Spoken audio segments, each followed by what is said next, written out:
Chapter 11:27. This dungeon is a little strange. Wanyu could not help but feel confused when he saw the sudden system notification. In fact, this dungeon and quest all had a normal background plot. What made Wanyu feel strange was the system notification at the end. Playing a game and fighting a dungeon was a perfectly reasonable thing to do, but the last sentence was really confusing. Why would a dungeon affect the game experience? Could there be some content that was not suitable for children? Wanyu was especially puzzled by the sentence. The game company reserves the final right to explain. It was not like Wanyu had never seen such a sentence before. It usually appeared after a system update or a statement from the game company. As long as this sentence appeared, it meant that there might be legal consequences. For example, players' game assets will be lost due to unknown reasons due to an update. After all, it was normal for players to die and lose equipment or have their equipment stolen by a boss. Only losing data due to a system update would be considered unknown reasons. Wasn't it just a dungeon? Why did it have to say something like that? Could it be that this boss had the ability to change the game's data?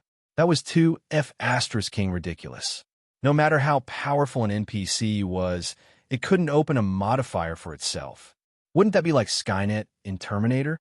As he pondered, Wanyu frowned and looked at Heaven's Secret and the others. However, Heaven's Secret seemed to be dumbfounded as he muttered to himself, What the F***ck? It's actually Dominic's challenge mode. Hitaki's expression was the same as Heaven's Secret's. He seemed to be filled with fear for this dungeon. Heaven's Secret cried out in despair. I deliberately killed myself to get here, but I'm still a step too late. This is fate. Seeing their reactions, Wanyu was even more confused. After all, no matter how strong Wanyu was, his knowledge of the game could only be described as lacking. Naturally, he would not be like the others who knew the game like the back of their hands. Wanyu was speechless. He asked Heaven's Secret curiously, What kind of dungeon is this? City Lord Tai doesn't know about this challenge? Hearing Wanyu's question, Heaven's Secret and the others couldn't help but be taken aback. In their minds, as the Castellan of Yuhuicheng and a famous expert, Wanyu should have a more thorough understanding of the game than anyone else. They didn't expect that he didn't even know about Dominic's challenge. I don't know, Wanyu said frankly, but from your expressions, this dungeon seems quite scary. Scary? Seeing Heaven's Secrets curled his lips and said with lingering fear, It's more than terrifying. It's simply terrifying. What do you mean? Wanyu asked shamelessly. Sigh. Secret Insight sighed and shook his head. This isn't a regular dungeon, but a guild challenge dungeon. It's the kind of dungeon that's famous for having no return. In the setting of Rebirth, the Instance Dungeons challenge mode was independent of the other modes. The specific way to differentiate them was not difficult. Regular Instance Dungeons were based on the game's history and were developed to allow players to review the game's plot. Challenge mode, on the other hand, required players to challenge powerful NPCs in the game and personally write the plot. For example, Dominic was one of the most powerful NPCs in the Dark faction. He had never been defeated, so players could only kill him by challenging him. Rather than calling it a dungeon, it was more like an additional side quest, similar to the quest that Wanyu had done in the past. However, the quest to open a dungeon was also based on the background story, while the challenge mode required players to use their actions to push the plot forward and kill such an important NPC. Once Dominic was killed, the dungeon would become a regular dungeon. Of course, if that was all, a mere challenge mode wouldn't have scared Secret Insight and the others to this extent. The three of them were afraid because of the setting of the challenge mode. Anyone who liked to play games would know that a dungeon was an independent mirror space that was created based on the main world and targeted at a certain person or team. However, in the challenge mode, players would not be in the mirror space, but the real main world. Because of this, the challenge mode didn't have the option to exit the dungeon. Moreover, there would be a resurrection point in the dungeon space for challengers to revive. Obviously, the system meant that players would never be able to leave the dungeon space as long as they did not clear it. Back during the closed beta, Dominic's challenge mode had been accidentally unlocked by someone. At that time, everyone's average level was higher than it was now, and it was an entire guild that entered the dungeon. However, after that guild entered the dungeon, no one saw them in the game again. It was not until many days later, when there were many posts of complaints on the forum, that everyone knew what this Dominic was. In the end, no one knew how the game company resolved the issue, but all the closed beta players at that time knew that there was a one-way dungeon. Even after the closed beta ended and the game went into open beta, this terrifying legend was still being discussed enthusiastically on the forum. Although God's secret, Hitaki's 50%, and the others had never participated in the closed beta, as veteran players, they knew a thing or two about the gossip in the game. One had to know that an entire guild had been swallowed by this dungeon space, and every player was an expert close to level 60. Even they did not make it out alive, so there was no hope for them to return. If they could not beat the dungeon space and could not leave, they would probably have to spend the rest of their gaming lives in this dungeon space. Thinking of this, Secret Insight's face revealed a look of despair again. After Secret Insight finished speaking, Wang Yu stroked his chin and nodded thoughtfully. He asked Secret Insight, since you knew this would happen, why did you still snatch that dark decree? F***CK. It would have been better if Wang Yu did not mention this, but the moment he did, Secret Insight immediately said gloomily, if I knew that this thing would open a dungeon space like this, I wouldn't have snatched it even if you beat me to death. In the end, at this point, Secret Insight's face turned red. It's all because of those girls from Thousand Wave Temple. They said that there's something good there. No way. Hitaki 50% said doubtfully, we didn't say anything when we were looking for this thing. Don't you know that there's a profession called undercover? Secret Insight asked. Hitaki 50%. Chapter 1128. Using a spy to set up a trap was a very simple tactic. Having hung around Wuji for so long, Wang Yu was no stranger to this sort of behavior. Clearly, Thousand Wave Hall knew that there was a spy from the secret pavilion in their guild. That was why they did this. Perhaps, with Wang Yu's reminder, Insight Heaven's secrets nodded his head gloomily. It was such an obvious trap. If he still couldn't see through Insight Heaven's secrets, he would be an idiot. However, Unfathomable said, City Lord Tai's words make sense, but I don't understand.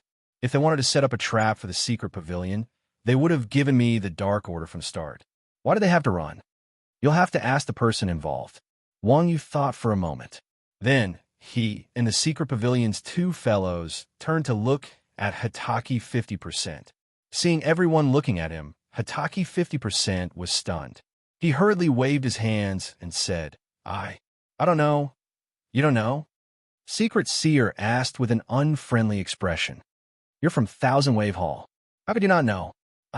Flustered, Hitaki 50% said, when your people surrounded us, the boss gave me that thing and had my sisters cover me. I don't know anything else. Seeing Hitaki 50%'s expression, Wang Yu didn't think he was lying. Hence, he asked, then why did you go to Yuhuicheng? At the time, we were surrounded near the setting sun valley. Our boss told me to run to Twilight City. At the time, I was afraid that the people from a secret pavilion would snatch the Dark Edict. So I gave it to you. Hitaki Wu Kai replied. Oh, Secret Seer rubbed his chin thoughtfully when he heard Hitaki 50%'s words. On the other hand, Wang Yu's heart skipped a beat. Damn, what the F***CK, getting someone to deliver the item to Wang Yu from across the main city. This was obviously targeting Wang Yu himself.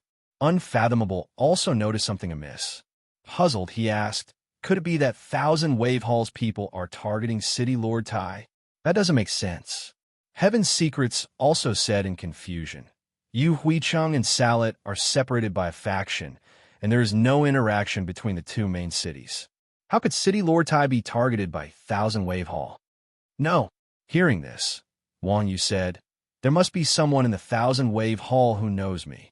Not only that, but he is very familiar with my personality and knows my habits like the back of his hand.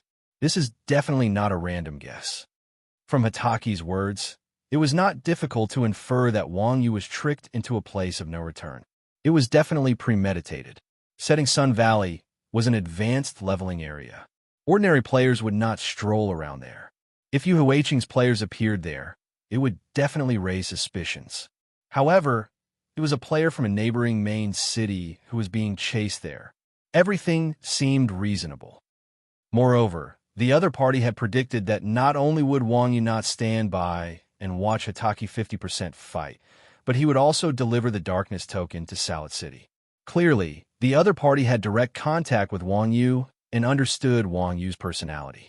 Moreover, Hitaki 50% had appeared when Wang Yu was leveling up. It was clear that the other party had a clear understanding of Wang Yu's movements in the game.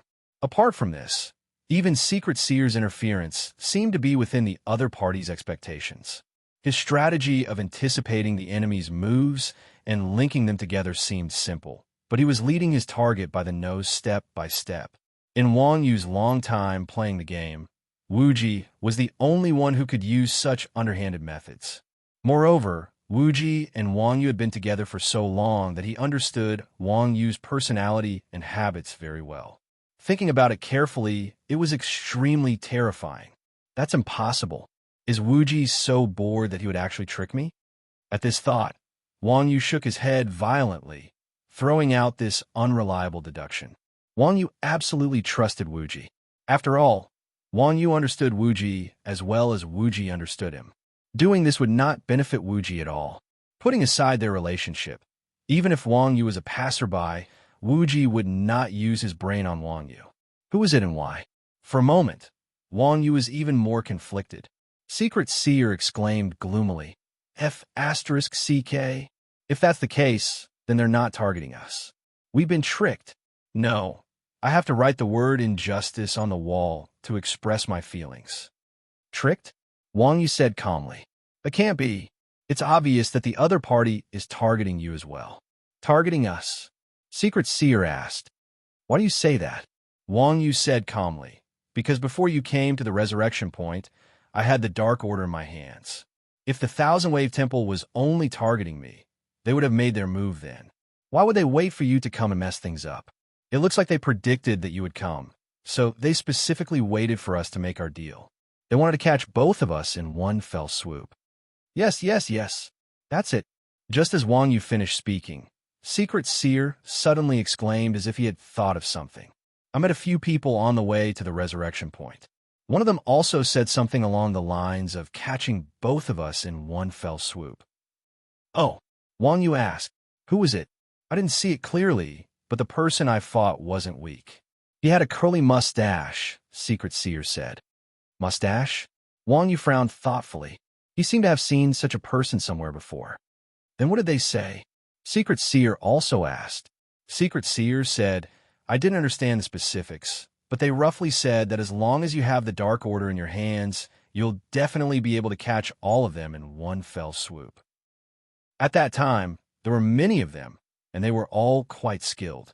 When I saw that I couldn't beat them, I decided to commit suicide. However, I was still too late. My condolences. Wang Yu consoled Secret Seer sympathetically, then said, We didn't know each other before, but now their target is you and me. What does this mean? What does it mean? Secret Seer stood up and pointed at Hitaki. Why don't you just ask her?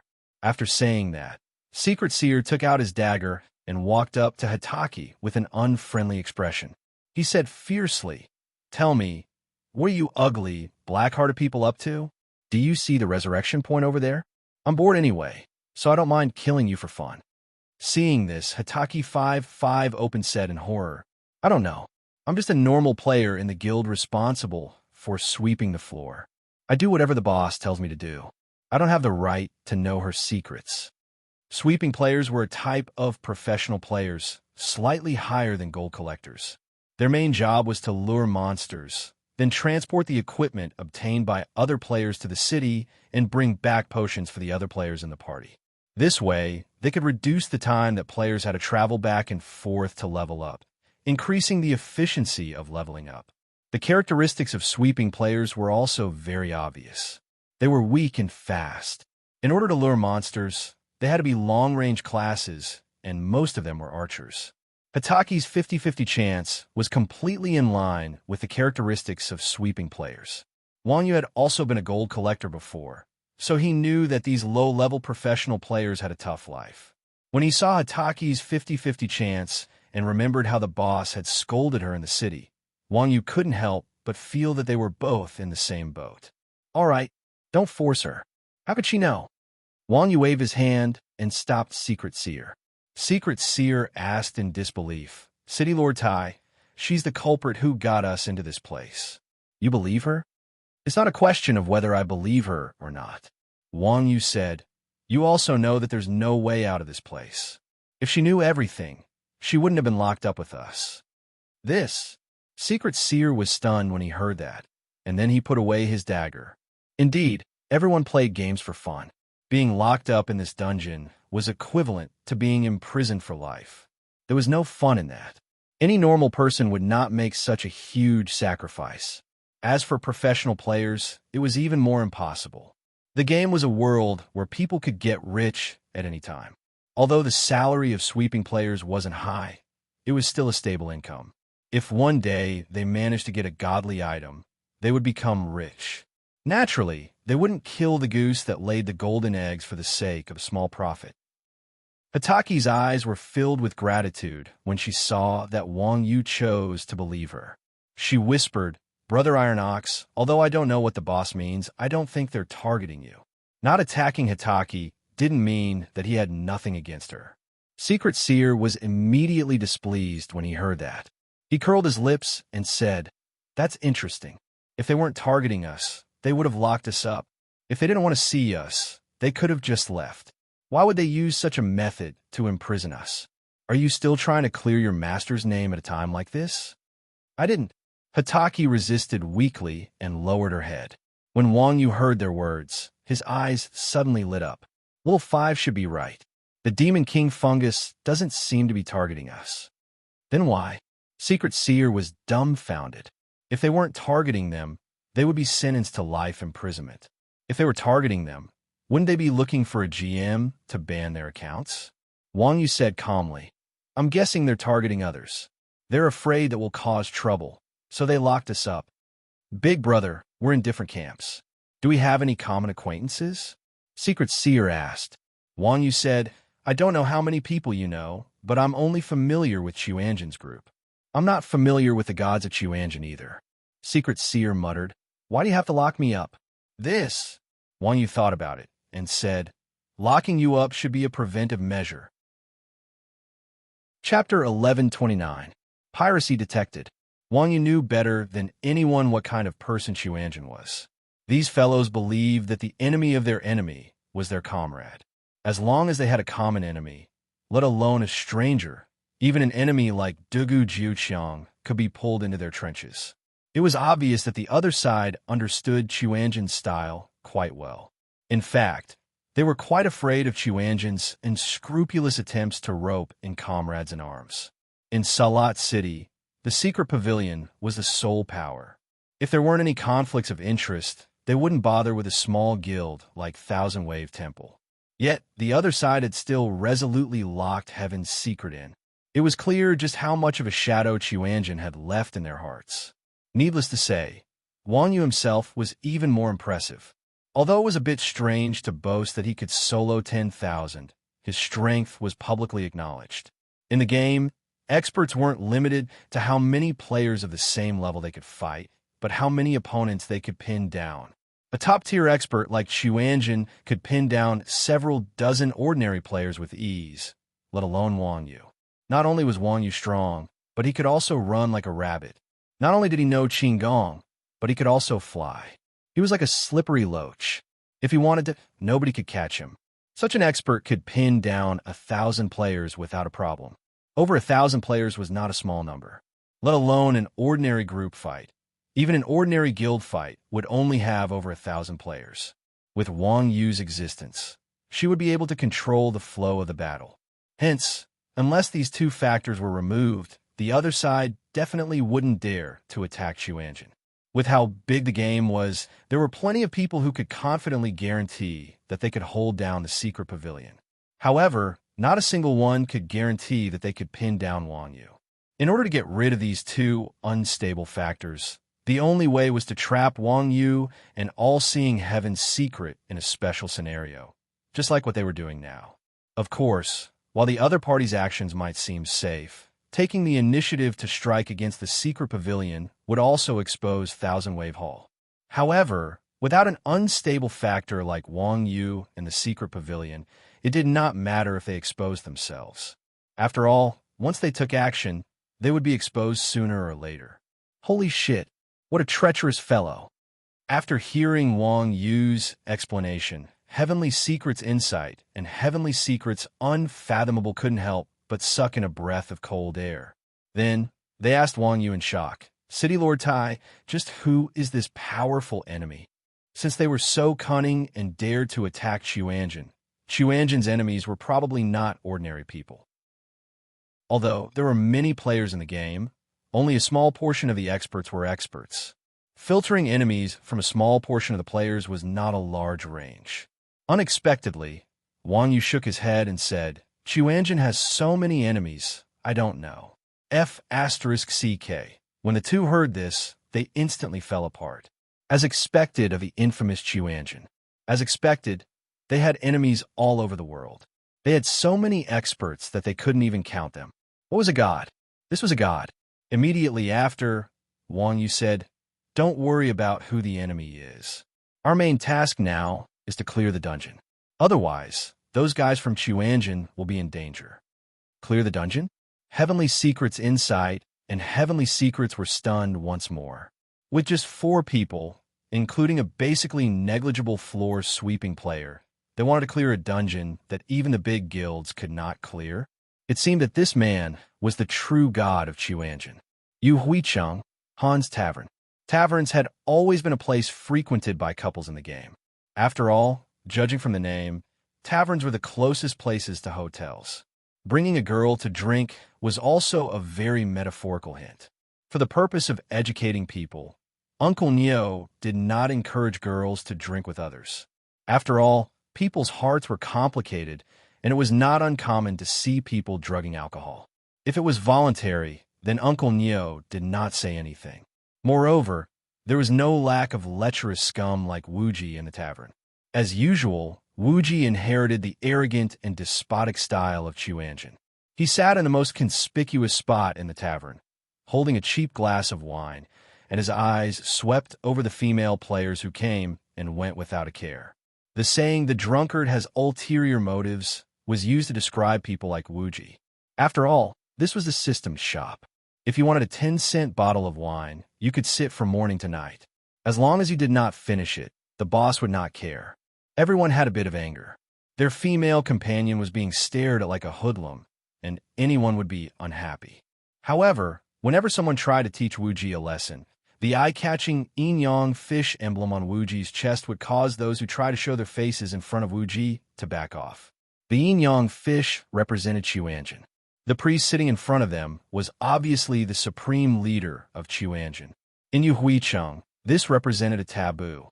Wuji was watching the passing girls with relish. From time to time, he would give the girls marks in his heart. However, at this moment, Wuji suddenly grabbed the magic staff in his hand. He raised it slightly, and a white light enveloped it. At the same time, an assassin appeared behind Wuji and stabbed a dagger into Wuji's back. Bang! With a muffled sound, the dagger pierced Wuji's body. The assassin felt as though he had hit a wall and was pushed back 2 steps. Wuji, on the other hand, did not move at all. At that moment, Wuji received a notification. You have been attacked. Now you have a no-name. Are you afraid that I will know who you are? Wuji mumbled and turned his head. As expected, the assassin had a mask on his face, as if he was trying to hide his identity on purpose.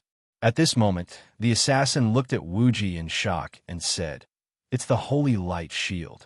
How did you know I was behind you? Oomph. Wuji pointed to the chairs around his table and sneered.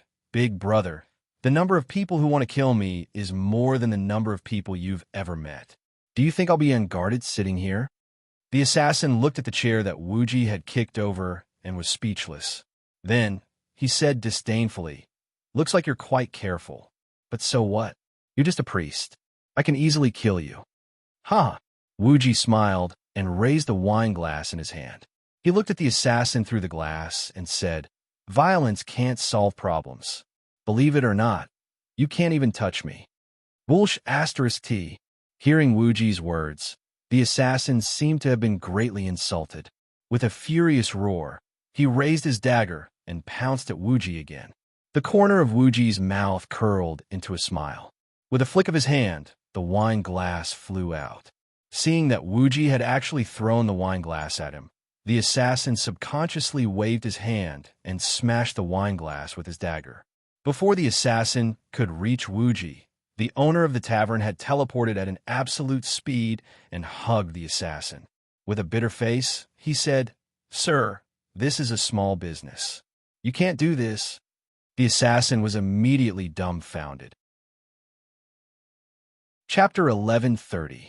The tavern owner was quite good at pestering people. By the time the assassin paid up and walked out of the tavern, Wuji was long gone. F***CK. The assassin looked around, cursed angrily, and hid himself angrily. Seeing the assassin disappear, Wuji, who was hiding on the rooftop, rubbed his nose and sent a message in the guild channel. "Everyone be careful. I just encountered an assassin. It seems like someone is trying to assassinate us." TSK. Everyone was quite disdainful of Wuji's message. They mocked him. "With that mocking face of yours, it's only natural for me to give you a brick. What's there to be surprised about?" Wuji replied, "Stop messing around. It's true. That kid even hid his identity. He's definitely not targeting me." Just as everyone was about to mock Wuji again, to place one's pride suddenly said, "F***CK me. Wuji is right. I was F***king killed." Everyone couldn't help but be shocked when they saw the news about Sen Pride. Wuji was famous for making enemies. It was reasonable for him to be stabbed in the back. To place one's pride may be a little arrogant, but compared to the bad apples of Chuanjin, he was definitely harmless. Even he was killed. It was obvious that someone was targeting Chuanjin. Who did it?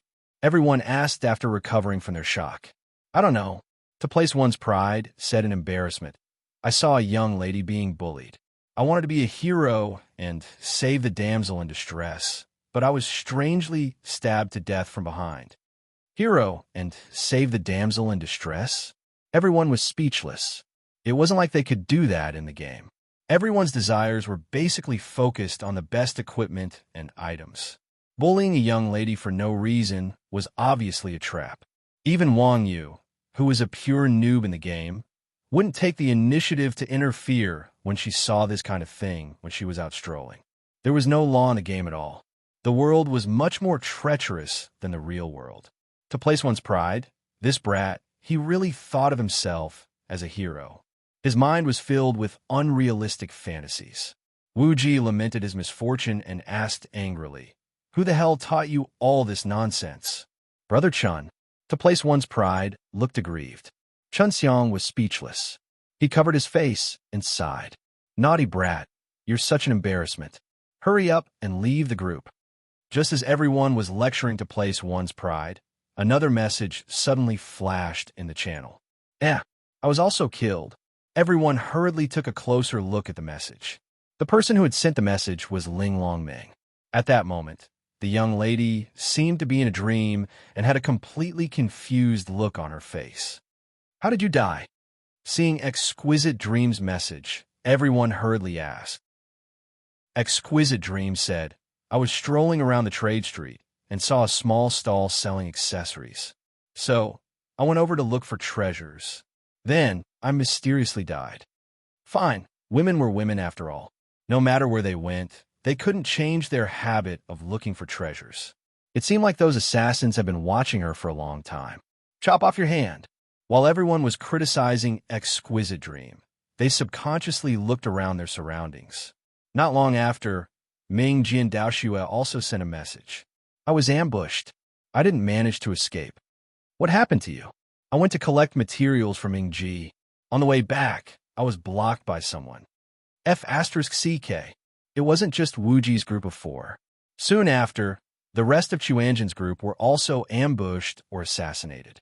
It was just that with the previous few people as an example, everyone was already on their guard.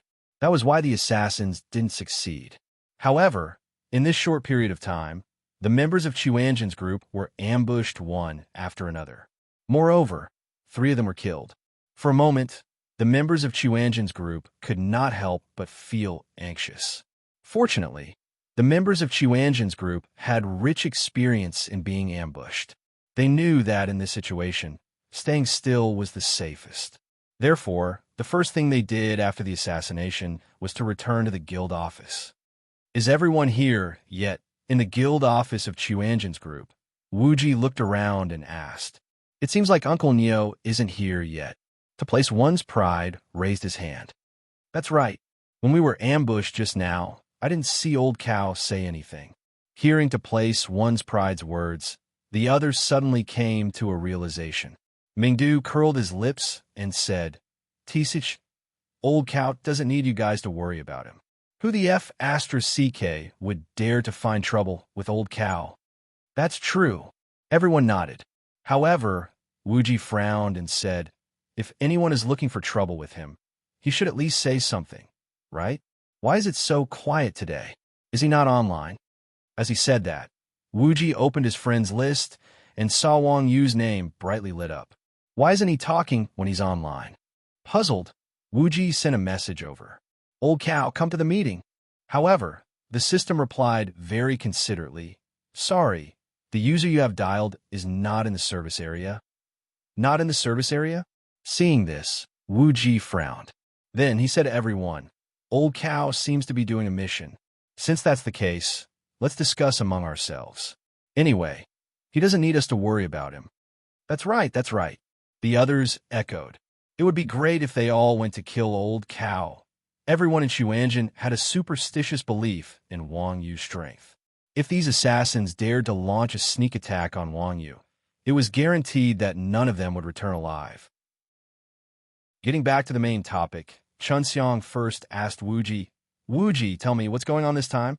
Wuji shook his head and said, "I'm not sure about this, but I'm sure that the opponent we encountered this time is not ordinary. He actually took the initiative right from the start. It's obvious that he has been planning this for a long time. From the endless methods of the assassins, it was not difficult to tell that every assassination was specially planned according to each person's personality in Chuanjin. From this, it could be seen that the other party had a good understanding of the temperament of the people in Chuanjin. Not only did the enemy know himself and the enemy, but he also deliberately hid himself, creating a situation where the enemy was in the dark while they were out in the open. Be it in the game or in reality, under normal circumstances, when two parties were enemies, the one in the dark would always have the initiative. Planning for a long time? Everyone said blankly, "Have we offended anyone recently?" Wuji continued, shaking his head. "No, but looking at the opponent's methods, it should be an old opponent. Moreover, it's an old and cunning one. Even older than you, as expected of a group of frivolous fellows." At this time, they still had the mood to mock each other. Wuji nodded. About the same, when everyone heard this, they were immediately speechless. To be able to be on par with a fellow like Wuji who was full of evil tricks, wouldn't this person be a professional strategist? Ordinary players and professional experts had always been clearly separated, and they minded their own business. No matter how much fun Chuanjin usually made, they could not afford to offend those elusive fellows. Of course, if the opponent was really a professional expert, then it would be a little tricky. Chapter 1131. In terms of individual strength, the members of Chuanjin were all extraordinary. Whether it was their equipment or level, they were all top-notch. They weren't too far off from professional players. However, what made professional players terrifying wasn't just their individual skills. As a professional player, whether it was their mechanics, awareness, or strategic vision, they were all well-rounded.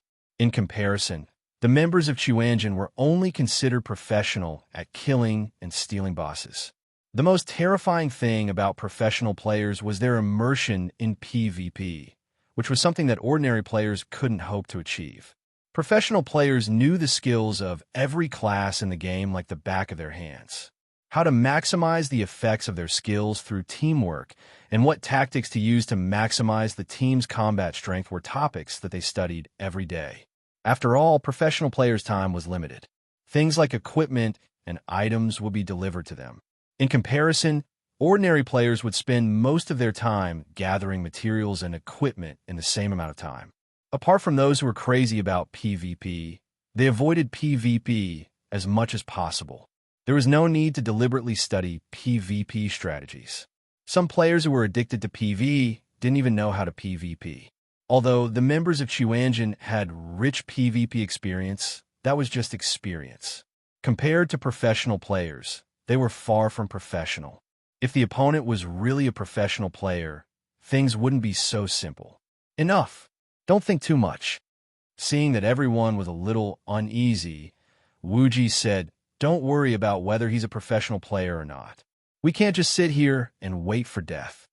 Then what should we do next? Everyone looked at Wuji and asked. "It's simple," Wuji said calmly. "We're too passive now, so the first thing we need to do is to turn passivity into initiative. We can do this." Yu Huicheng and Wuji had already fought with their opponents. In the dungeon, Wang Yu had also started with Heaven's Secret and the others. Originally, Dominic's Fallen was a famous guild dungeon. Heaven's Secret didn't even think about it when the four of them wanted to clear this dungeon. However, since everyone was already locked up and they had nothing to do, they couldn't possibly spend money to buy a car to sit in the game, right? At the very least, it would give them something to do. Dominic's lair was a cave.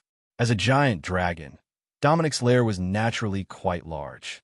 Blue flames drifted back and forth in the cave, rendering the entire place abnormally eerie. This kind of atmosphere would make a normal man's scalp go numb, let alone Hitaki. Wang Yu took the lead, while Hitaki followed closely behind Wang Yu. Seer and Unfathomable were at the very back, not daring to stray too far from Wang Yu. If this were an ordinary dungeon, there would definitely be a lot of small monsters wandering around. However, Dominic's lair was lifeless. Not even a single bone could be seen, let alone small monsters. Just like that, the four of them walked for a full 5 minutes before they saw a building that looked like a main city. The walls of the main city were pitch black, giving off an unusually sturdy feeling. Upon closer inspection, it wasn't hard to discover that the walls were actually made of skeletons. As an archer, Hitaki realized for the first time that having good eyesight wasn't necessarily a good thing. Only the heavens knew what the game designers were up to. They even made a restricted setting in the game. The main gate of the main city was tightly shut. The words "City of the Undead" were written directly above the gate. 2 tall guards stood on both sides of the gate, looking extremely ferocious. Wang Yu and the others casually cast their detection spells on the 2 guards, and the guard stats appeared before their eyes.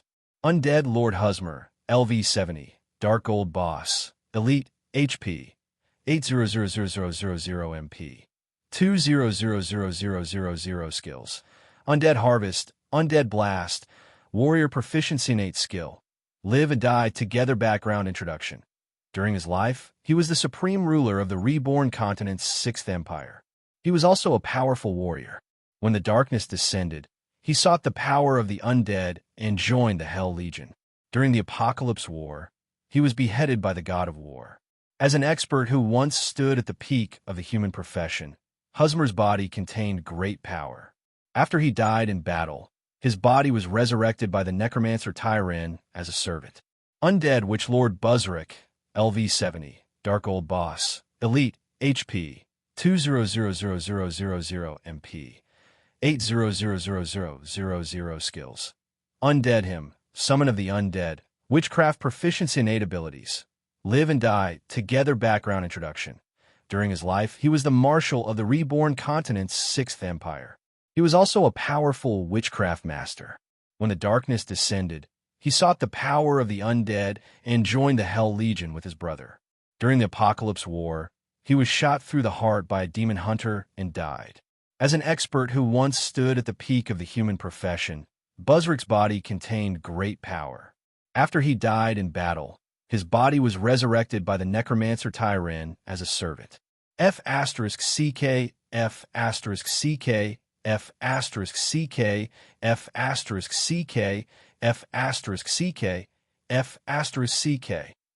After seeing the attributes of the 2 guards, God Secret's hair stood on end. No wonder this instance dungeon was said to be a one-way trip. Even the guards at the entrance were two dark gold bosses.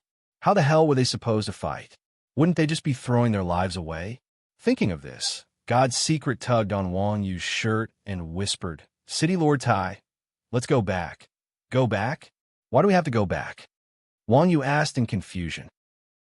God's secret pointed at the two bosses and said anxiously, "You've seen the attributes of these two things. We can't beat them, so there's no need to die here." If the guards were normal monsters, God's secret might have given it a try.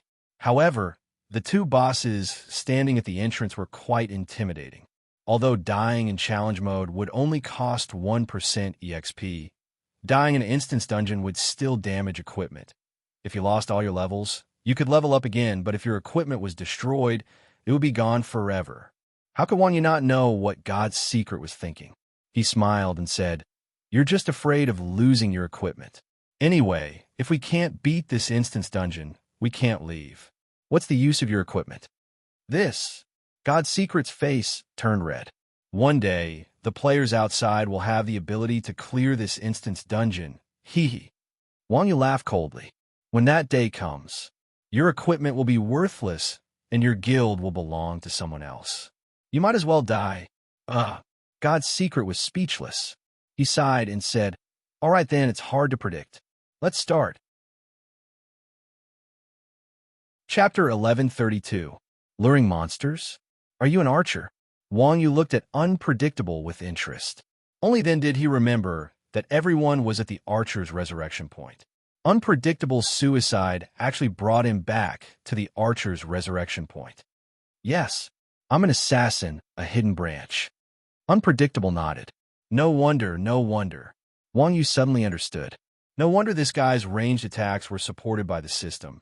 So this guy was originally an archer. In Rebirth, there were all sorts of hidden branches, and it wasn't strange to have a skill similar to stealth. After all, the Grandmaster of Combat's doppelganger still had a few seconds of stealth time, not to mention the archer and thief that originated from the same branch. As he spoke, Unpredictable took out a crossbow from his bag, aimed at the undead witch lord on his right, and shot an arrow. First focus fire on the one with low defense and high attack. This was the basic rule of online games. Although the undead witch lord's 2 million HP was quite scary in the face of a boss, it was safe to say that this kind of monster either had high attack power or was incomparably disgusting, so it had to be killed first. Unpredictable's arrow hit the undead witch lord's head, and an exclamation mark appeared on top of the undead witch lord's head. Worms in the darkness, in front of the great undead witch lord. You have nowhere to hide. The undead witch lord, who had been aggroed, muttered a line full of arrogance and floated towards where the four people were. The voodoo profession was actually a warlock of the dark faction. As a standard cloth mage profession, the necromancer was not an agility-type monster. However, as a level 70 boss, Buzzrook's movement speed was still quite fast. Not long after he finished speaking, Buzzrook floated in front of the four people. Buzzrook's body was slender, and because he was an undead, his face was expressionless. His deep eye sockets shone with a strange light, making people feel intimidated. In the game, the undead were creatures that instinctively resisted humans. As intruders, the actions of Wang Yu and the others were already unforgivable, not to mention Unpredictable's provocation. Seeing Wang Yu and the others, Buzzrook did not say a word. He raised the staff in his hand, and a circle of black barrier drilled out from the four people's feet. Not good. It's the dark enchantment. Dodge. Seeing the rising circle, Wang Yu was shocked, and he couldn't help but look at Buzzrook with a serious expression. As a martial arts expert, Wang Yu could be said to be invincible in the game. However, he was quite afraid of the Warlock class, which had a strong control ability, especially the Dark Barrier, which could freeze the target. It could be said to be the nemesis of a class like Wang Yu that was jumping around. However, the crowd control skills in Rebirth had a lot of limitations. For example, a crowd control skill like Dark Barrier, which had amazing crowd control effects, had a huge weakness. Dark Enchantment was the advanced skill of the Warlock's signature control skill Distortion.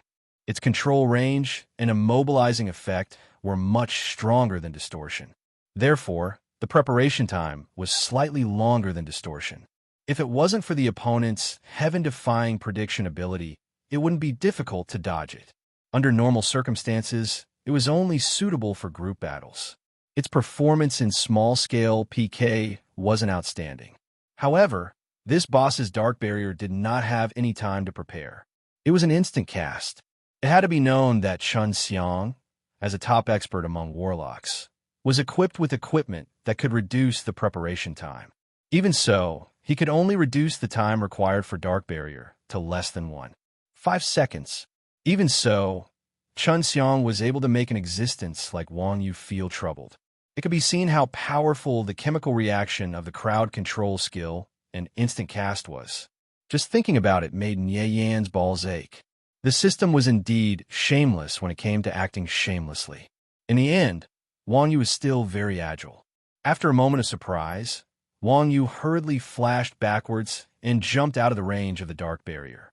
As for Secret's trio, they weren't as agile as Wang Yu. With the rise of the Dark Barrier, the three of them were directly frozen in place. At that time, a cloud of green smoke rose from Buzzrick's other hand. Then, with a cold expression on his face, he aimed at the three frozen players. Secret was immediately dumbfounded.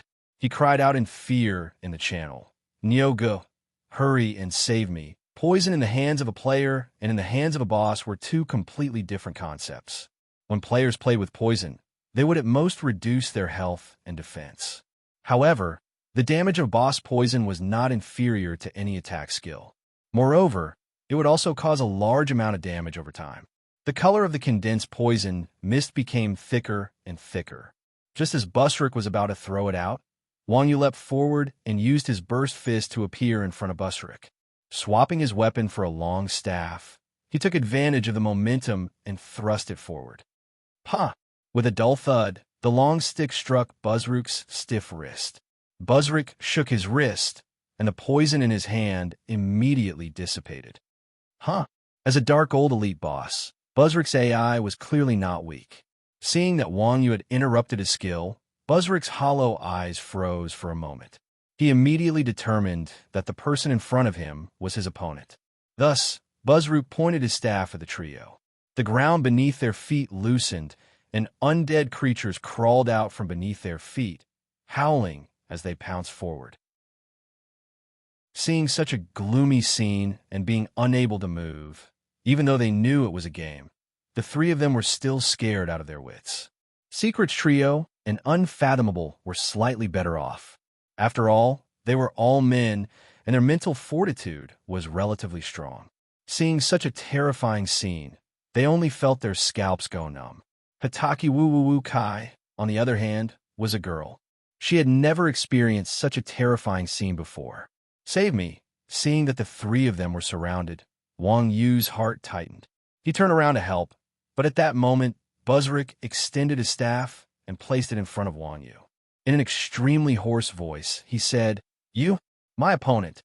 "Huh?" Wang Yu was taken aback. This boss has quite a personality. "But brother, dungeons are all about teamwork. If you want to solo them, who will come looking for you?" "TSK." Wang Yu ignored Buzzrick, who was blocking his way. He lowered his head and ducked under the staff, charging towards the three who were being attacked by the undead. The flames in Buzzrick's eyes flared as he waved his hand at Wang Yu. Immediately, several blue flames flew out from Buzzrick's wide sleeves and flew towards Wang Yu's back at an extremely fast speed. "Nyogo, be careful of the netherworld ghost fire behind you." When the three of them saw the blue flames on Wang Yu's back, they immediately screamed in fear. Netherworld ghost fire was a warlock's single-target skill. Its attack power wasn't high, but it could burn one's HP and MP. It was even more annoying than poison. Chapter 1133. Just as the three's hearts were in their throats for Wang Yu, the next scene caused their eyes to pop out of their sockets. The Netherworld ghost fire was extremely fast, arriving behind Wang Yu in the blink of an eye. Wang Yu slightly twisted his butt, leaning to the side and lowering his head.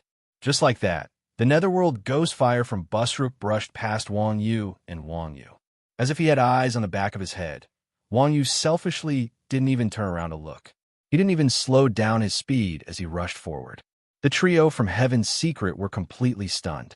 The vast majority of the skills in Rebirth were non-directional, and compared to arrows, their trajectories were relatively slow. Even if range classes had support systems, as long as an expert player paid attention to the trajectory of the projectiles, it wasn't impossible to dodge a magic class skill. But for someone like Wang Yu, dodging several of Busrook's Netherworld Ghostfire in one go, even an expert like Unpredictable, with his eyes at the top of his head, would not be able to do such a thing. After all, the Netherworld Ghostfire skill was released by Busrook, and its trajectory was incomparable to that of a normal player's skill. An ordinary person wouldn't even have the time to react when their eyes were wide open, let alone Wang Yu, who didn't even bother to look.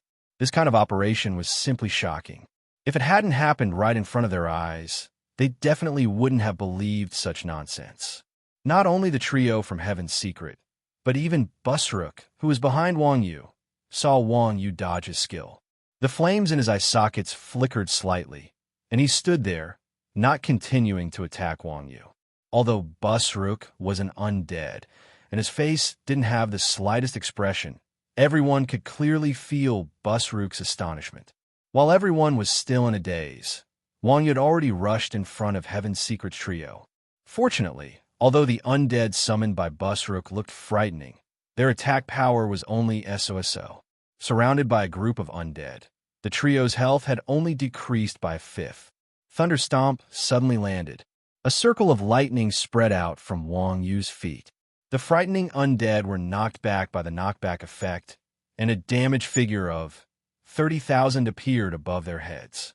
At that time, Seer of Heaven's Secrets and the others, who had been successfully saved by Wang Yu, were no longer frozen in place. They came back to their senses and looked at Wang Yu in astonishment, asking, "You activated the evasion script?" It cannot be helped.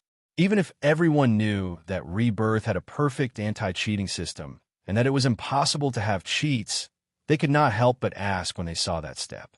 Script? What's that? Wang Yu's head was filled with confusion as she asked. Hearing Wang Yu's words, Inside of Heaven's Secrets and the others were speechless on the spot. Meow. Judging from Wang Yu's blank tone, it didn't seem like he was lying. It seemed like this guy really relied on his skills. It was too scary. Thinking of this, all-seeing Heaven's Secrets couldn't help but break out in a cold sweat. Damn, it was a good thing that I didn't silently seek death. Otherwise, I don't know how miserable my fate would have been. While all-seeing Heaven's Secrets was still in a state of shock, he heard Wang Yu shout, "What are you guys waiting for? If you don't want to die, then hurry up and run." Just as Wang Yu finished speaking, he saw Busrook raise his staff, and the darkness barrier once again rose from the ground.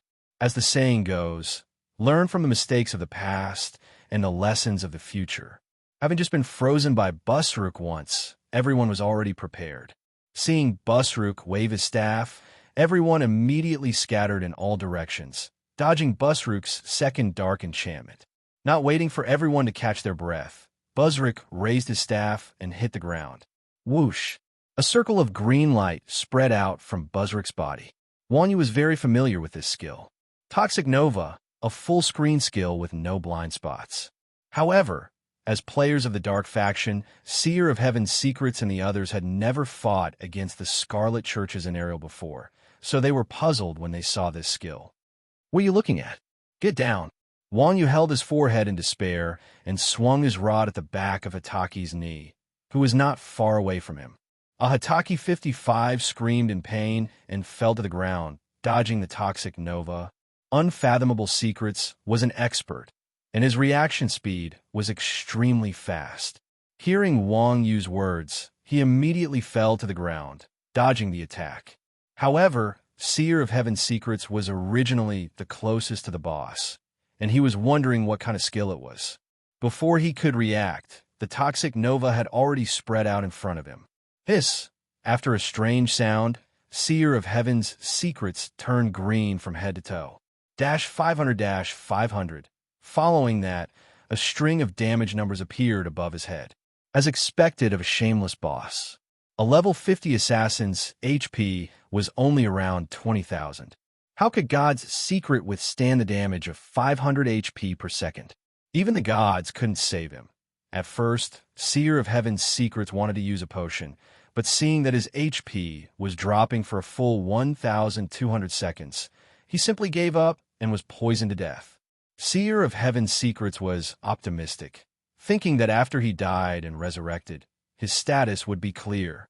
But the moment Seer of Heaven's secrets' HP bar emptied, Buzric pointed his staff at the air. Seer of Heaven's secret's body suddenly exploded, and like a cicada shedding its carapace, a skeleton crawled out of Seer of Heaven's secret's body.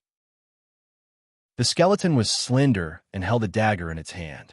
It was Seer of Heaven's secrets. Everyone hurriedly cast Examine on it. Undead Seer of Heaven's secrets, LV 50, HP, 20,000 MP, 5,000 skills. Undead. As the lore necromancer, Buzric can use powerful dark magic to turn the enemy's corpse into his own puppet. The puppet will inherit 80% of the dead's attributes. Lasts for 1,200 seconds. That's disgusting, seeing that Seer of Heaven's secrets have been turned into his underling. Wang Yu and the others couldn't help but feel a chill run down their spines. He wasn't even allowed to rest in peace after he died.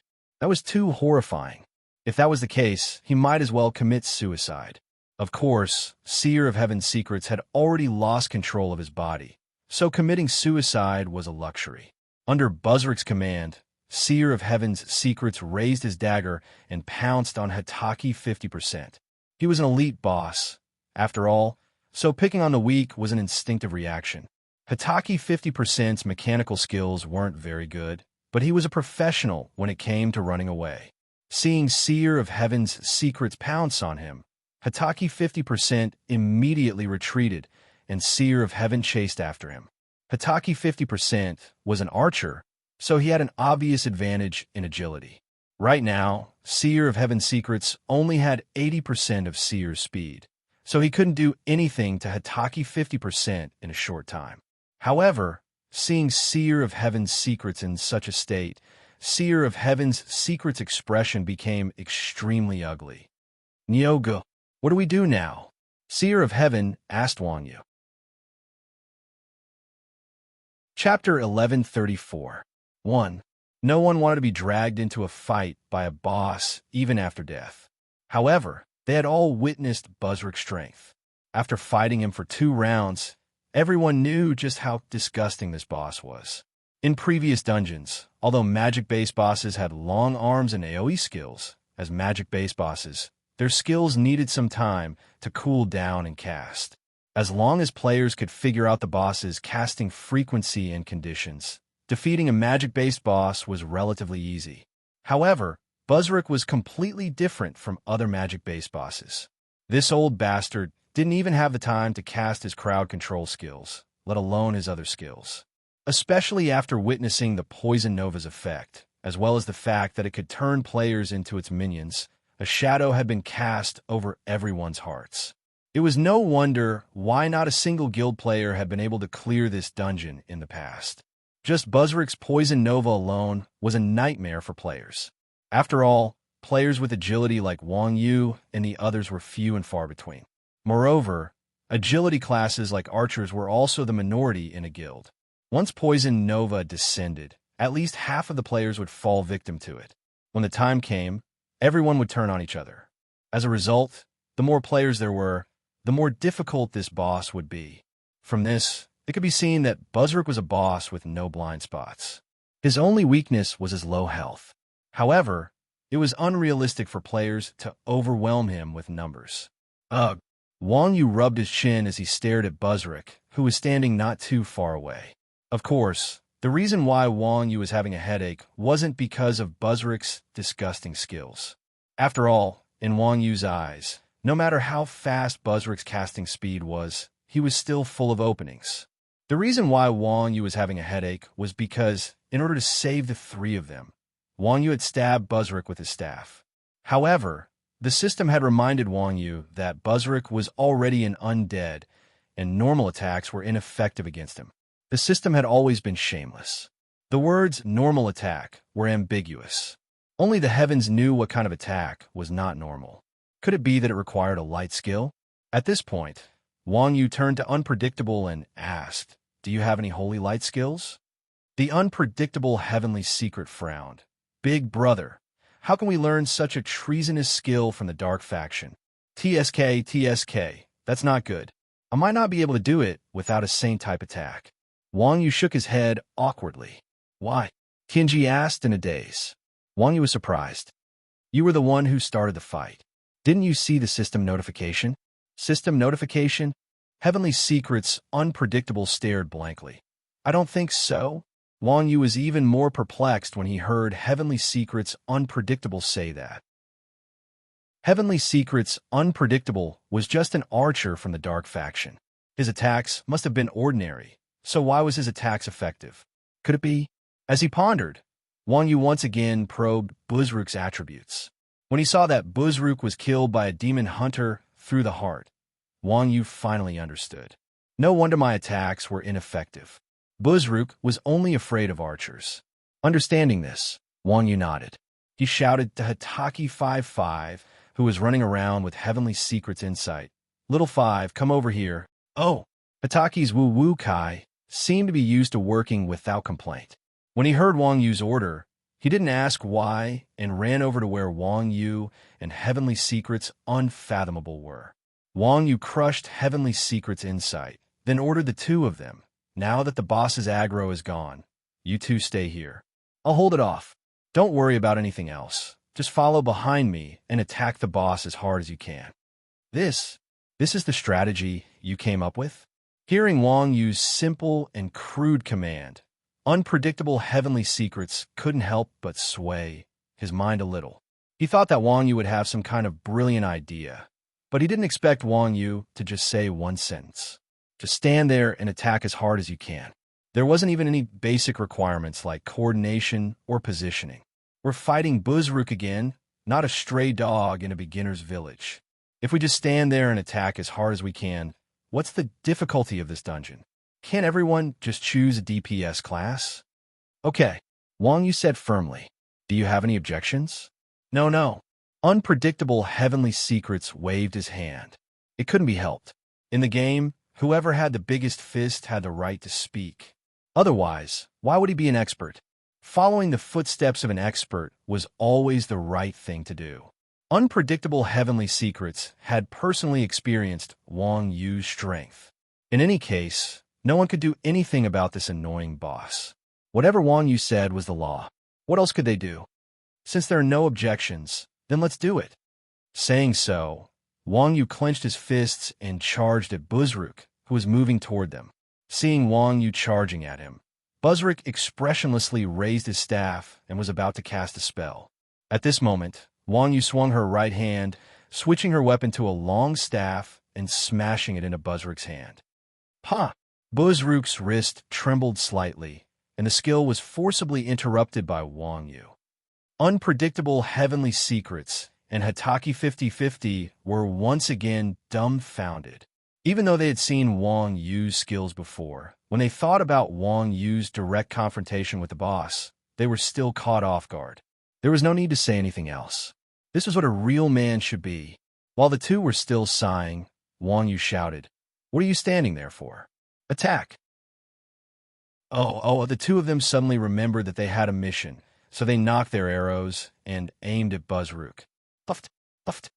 In the blink of an eye, the arrow pierced into Buzruk's body. 5400-30, 202 blobs of damage floated above Buzruk's head. Your attack power is so high. Unpredictable Heavenly Secrets looked at Hataki 50/50 in surprise when he saw the damage on Buzruk's head. Hataki 50/50 took out a set of arrows and handed it to him, saying, "Free." Receiving the arrows, Unpredictable Heavenly Secrets exclaimed, Silver light arrows? You're so rich." Silver light arrows were a type of magic arrow with the effect of holy light penetration. They had the ability to counter the dark attribute, and were one of the best arrows for archers in the dark faction. However, these arrows were a specialty of Holy Light City. They were sold for 1 silver coin per set in the light faction, but 1 gold coin per set in the dark faction. It was a cross-faction smuggling item, so it was normal for the price to rise. Who would have thought that a janitor like Hitaki 5050 would have such an item? Hitaki 5050 had a helpless expression on his face as he said, "Apart from delivering equipment, janitors also have to carry supplies for other players. These arrows belong to our boss, and we can't leave anyway. Use them however you like." TSK. That short fatty is actually so rich. Unpredictable heavenly secrets curled his lips in envy. Comparisons were odious. This saying made sense. Chapter 1135. As an undead, Buzzrook was naturally countered by Saint-type weapons. After equipping the Silver Light Arrow, Unpredictable's attack power suddenly increased by a large margin. All of Buzzrook's skills were based on his skills, and Buzzrook's casting required him to wave his staff. In front of Wang Yu, there was such a large gap. If Buzzrook could still successfully cast a spell, then he might as well cripple his own martial arts. With Wang Yu constantly interfering with Buzzrook's spell casting, Buzzrook struggled for a long time, but was unable to cast a single skill. This was the most frustrating boss in history. What was even more frustrating was that Buzzrook tried to bypass Wang Yu to attack Unpredictable and Hitaki, but he was dragged back by Wang Yu every single time. At this moment, Buzzrook seemed to be glued to the ground by Wang Yu. Even taking 2 steps forward was an extravagant hope. Unpredictable and Hitaki were much more comfortable. The greatest blessing for a DPS class was to be able to deal as much damage as Wuji. Today, Wang Yu had fulfilled one of their dreams. The two did not even need to move. They just stood in place and aimed at Buzzrook. -8754-11411. A string of damage values floated above Buzzrook's head. Archers were an agility-based class, so their attack rate was naturally the highest among all the classes. Even though only 2 archers were dealing damage, with their silver light bolts equipped, each wave of attacks dealt nearly 20,000 damage to Buzzrook. Buzzrook's meager 2 million HP was considered one of the most fragile bosses. Under Unpredictable and Hitaki's relentless attacks, Buzzrook's HP fell to 30% in just a few minutes. Once a boss's HP fell to 30%, there was a high chance that it would trigger a second state. Buzzrook was no exception. Ignorant worm. When Buzzrook's health dropped to 30%, Buzzrook sneered. Suddenly, a black light flashed on his withered hands, which were trembling from being whipped by Wang Yu. At the same time, a massive black barrier burst forth from Buzzrook's body, pushing Wang Yu to the side. Immediately afterwards, Buzzrook raised his staff above his head and chanted a series of incomprehensible notes. In any case, that was the meaning. As for what the musical notes were, Uncle Nyo's cultivation was still shallow, so he could not imitate them. Following Buzzrook's incantation, black energy notes descended from the sky in a dense and rhythmic manner, covering the entire space within Buzzrook's firing range. The black energy notes smashed into the ground one after another, and the violent impact created deep pits in the ground. The visual effect was like a violent thunder descending from the sky, extremely arrogant. At this moment, Buzzrook hated the people who had hurt him, especially Wang Yu. Buzzrook wanted nothing more than to kill him. However, Wang Yu was no longer a noob. He knew that a boss would use such a move. So when Buzzrook's health dropped to 30%, Wang Yu made preparations to escape. As soon as Buzzrook's barrier opened, Wang Yu took advantage of the opportunity to jump out of Buzzrook's attack range. As for Unpredictable and Hitaki, there was no need to even mention them. Not only were they the fastest classes, but they were also quite a distance away from Buzzrook. Both of them were experts at escaping. Before Wang Yu could react, the two of them had already turned tail and disappeared without a trace. Poor Buzzrook.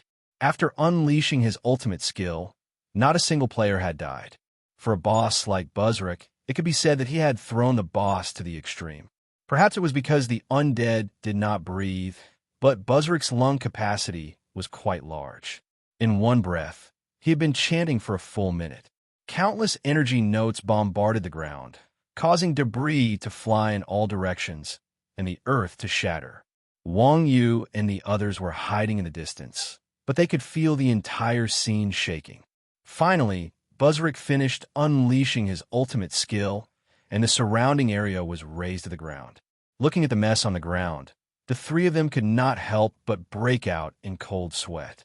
With this formation, if a guild had formed a formation and surrounded this area, not a single one of them would have been able to escape. Fortunately, the three of them were very mobile, or else they would have been killed on the spot. It was no wonder that this dungeon did not have a limit on the number of players who could enter. It was obvious that this was a trap. The more players there were, the less mobile they would be, and the harder the dungeon would be to clear. After unleashing his ultimate skill, Buzzrick's movements became sluggish. Just as he was about to raise his staff to attack Wang Yu and the others again, Wang Yu's skill came off cooldown. Qinggong blink, staff swing. Pa! History repeated itself. Buzzrick's hand trembled from the slap, and his skill was interrupted. Unpredictable and Hataki's equal chances arrows followed right after. It was still the same routine and fighting style as before. Buzzrick, who only had 30% of his health left, was unable to do anything. His health bar was emptied, and he was knocked down by Wang Yu and the others. Phew! Buzzrick finally fell. Unpredictable and Hataki let out a long sigh of relief. Expressions of joy and disbelief appeared on their faces. Passed. Actually passed. Hataki's eyes were filled with tears. He was so excited that he looked like he was about to cry. Hataki's excitement was understandable. After all, he was just a professional player who swept the floor. He had been at the bottom of the game for a long time, and all he had to do every day was to deliver supplies, pull monsters, and watch others fight monsters, let alone bosses. Hatsuki 50/50 hadn't even fought the most basic monsters before. Hatsuki 50/50 had an inexplicable yearning for battle. At this moment, Hataki's running profession had finally defeated a boss. Moreover, it was the first boss in the legendary challenge mode. One could only imagine how excited he was. That feeling was no less than a sparring partner who had won the world championship in his first match. As an expert, he had naturally fought quite a few bosses. However, this was the first time he had fought as easily as he did today. He was quite excited and clenched his fists tightly. His excitement was indescribable. Hurry up and kill the boss. Let's see what drops. Unpredictable shouted excitedly at Wang Yu, who was standing beside Buzzrick.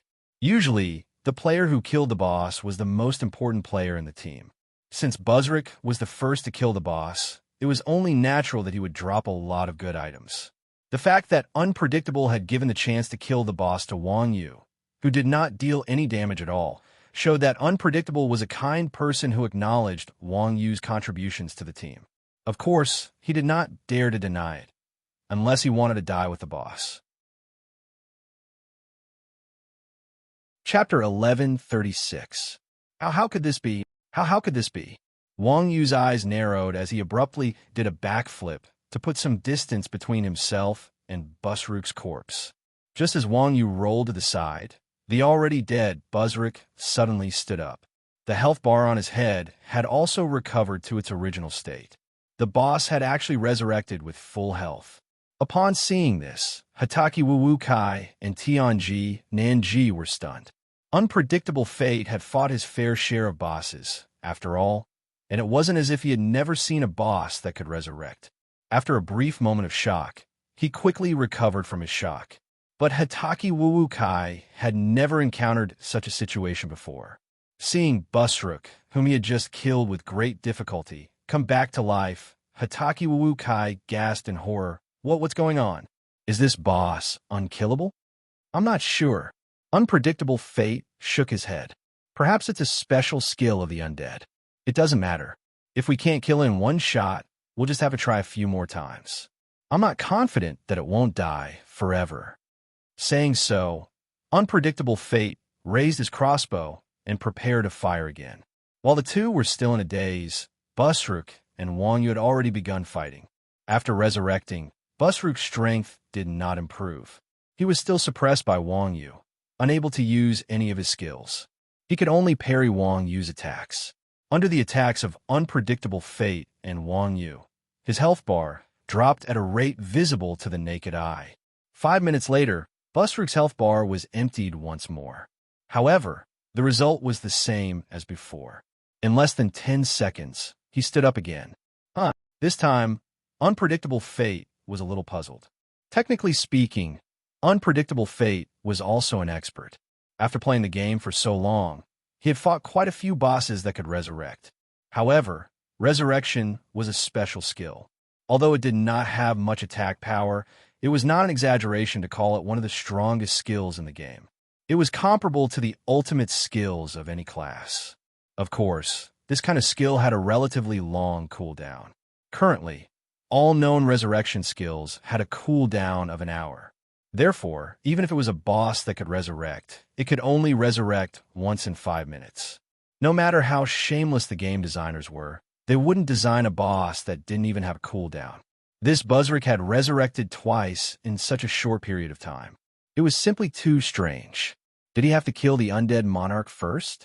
With that thought in mind, Unfathomable looked at the Lord of the Dead, Husmer.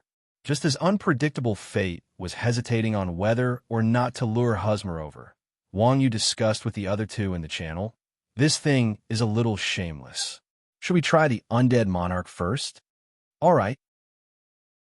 Unfathomable nodded, walked up to Husmer, raised his crossbow, and fired an arrow at him. Thud! With a muffled sound, the arrow landed on Husmer's head and bounced off. At the same time, unpredictable heavenly fate received a system notification, attack ineffective.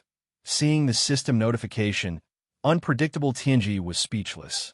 Fortunately, although Husmer didn't deal any damage, unpredictable heavenly fate's attack had successfully attracted Husmer's aggro. Husmer lowered his head and used charge, pulling him into the battlefield. After Husmer was pulled over, Busrick suddenly scolded angrily. "Lowly invaders, how dare you disturb our king? I will enslave you for eternity." As he spoke, Busrick raised his staff. Seeing this, Wang Yu casually knocked Busrick's staff off course.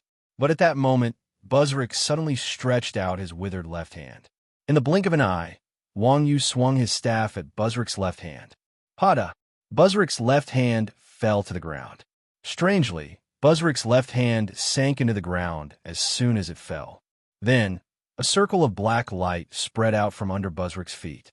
Wherever the black light passed, the ground would tremble. Then, one after another, undead emerged from the ground and charged at Busrick in 50-50 chance. Who would have thought that fighting two bosses at the same time would have such a special effect? Wang Yu had encountered undead legions before. He knew that these monsters' attributes weren't that great, but their sheer numbers were enough to make a new player despair. Run! Seeing that the undead legion had been summoned, Wang Yu gave a command to unpredictable heavenly fate and leaped forward to stop Busrick. But at that moment, Husmer had already arrived in front of Wang Yu and swung his scythe, blocking off Wang Yu's path of retreat. Although Husmer was an undead and wielded a scythe, his attack speed wasn't slow at all. With a raise of his hand, the scythe was already upon him. Aya! Clearly, Wang Yu hadn't expected Husmer to be so fast. Slightly surprised, he lowered his head, allowing Husmer's scythe to slash past Wang Yu's back. At the same time, the undead around Wang Yu were harvested like wheat by Husmer's scythe. F***CK. Wang Yu's scalp went numb. This bastard's setting is really strange. When it goes berserk, it can even attack its own people. Seeing that Wang Yu had dodged its attack, Husmer turned its scythe around and swung it again. Without the undead blocking his way, Wang Yu once again regained his mobility as a grandmaster of combat. Facing the scythe, Wang Yu remained calm. He tilted his body, forming a strange angle with the ground, and once again dodged Husmer's attack. At the same time, Wang Yu stabbed his staff into the ground and used the momentum to turn his body sideways. He arrived in front of Husmer and switched his weapon to a longsword. He swung the blade upwards and hit Husmer's crotch. -21145. A huge damage number floated above Husmer's head. Husmer's body swayed, and the flames in his eyes danced wildly. As the ruler of a country, no one had ever dared to treat him like this except for his concubine. Now that he was being stabbed in the crotch by a man, he couldn't stand it. Despicable intruder, I want you to suffer in purgatory. Husmer roared. He grabbed the scythe with both hands and swung it, activating Whirlwind Slash. Seeing this, Wang Yu laughed coldly and crouched on the ground. Husmer was tall and strong, and his weapon was long. The area of effect of Whirlwind Slash was so large that it covered the entire space around it. Unfortunately, Wang Yu was crouched on the ground. No matter how Husmer's scythe flashed, he didn't take any damage. At the end of the day, Wang Yu was a noob. Any normal player would not use this method to dodge Whirlwind Slash. Seeing that Wang Yu still had such a shameless trick up his sleeve, Husmer immediately canceled Whirlwind Slash and leaped into the air. He activated Collapsing Mountain and swung his scythe at Wang Yu's head. Chapter 1137. Boom! Husmer landed on the ground with a loud crash. Its giant scythe smashed into the spot where Wang Yu had just been, causing the ground to tremble slightly. Bang! At the same time, Wang Yu's Thunder Stomp landed squarely between Husmer's thighs. Wang Yu had predicted Husmer's movements. It was as if Husmer had landed on him himself. Before Husmer could regain its balance after jumping down from the sky, it was kicked back by Wang Yu's Thunder Stomp as a bolt of lightning spread out. It wasn't that Wang Yu was a despicable person who specialized in attacking the bottom three. It was just that Husmer's body was too big and his, but had fallen from the sky. This made Wang Yu's heart itch. If he didn't give Husmer a kick, he would feel sorry for him. Just like Bushrook, Husmer was immune to normal attacks other than swords and blades. Therefore, although Wang Yu's kick seemed exaggerated and sent the boss tumbling, it did not deal any damage at all. Of course, even if there was damage, it was psychological damage. Husmer was an emperor with unparalleled dignity and glory. Now, it had been kicked to the ground by a mere human. One could only imagine how angry it was. Lowly worm, all of you must die. Husmer roared angrily as it climbed back to its feet. It swung its giant scythe at Wang Yu from above. Wang Yu's eyes narrowed. He dodged the scythe and quickly arrived in front of Husmer. He raised his sword and stabbed at Husmer's waist. -41124. Roar. Damned worm. Husmer roared again, swinging its scythe at Nian. Wang Yu flipped forward and rolled behind Husmer. She raised her long sword and stabbed Husmer's heart platform acupoint on the back of his head. -44121. A damage value rose up from Husmer's head. Not only did Husmer fail to land a hit on Wang Yu, but it was also being sent around in circles. It was so angry that it wanted to tear Wang Yu to pieces. Husmer might be strong, but that was only in the eyes of normal players. In Wang Yu's eyes, it was only a level 70 elite boss. It was nothing compared to Lord Yu Huicheng, Esther, and Sky Dragon City Lord. Moreover, Husmer was a clumsy warrior class. It was perfectly countered by Wang Yu's skill. Circle Jump, 24454. Sea of Qi, 31456. Tanzhong, 51142. No matter how Husmer attacked, Wang Yu did not panic. She moved around and dodged all of Husmer's attacks, as if she was taking a stroll in the park. While she was dodging, she stabbed Husmer's vital acupoints again and again, taking away a considerable amount of HP with each stab. Despicable coward. Don't dodge if you're a man. Husmer refused to admit defeat.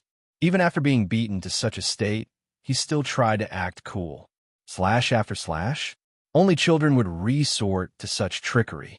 It didn't suit Wang Yu's identity as a martial arts master. It was just a bunch of numbers. Trying to goad him into action was ridiculous.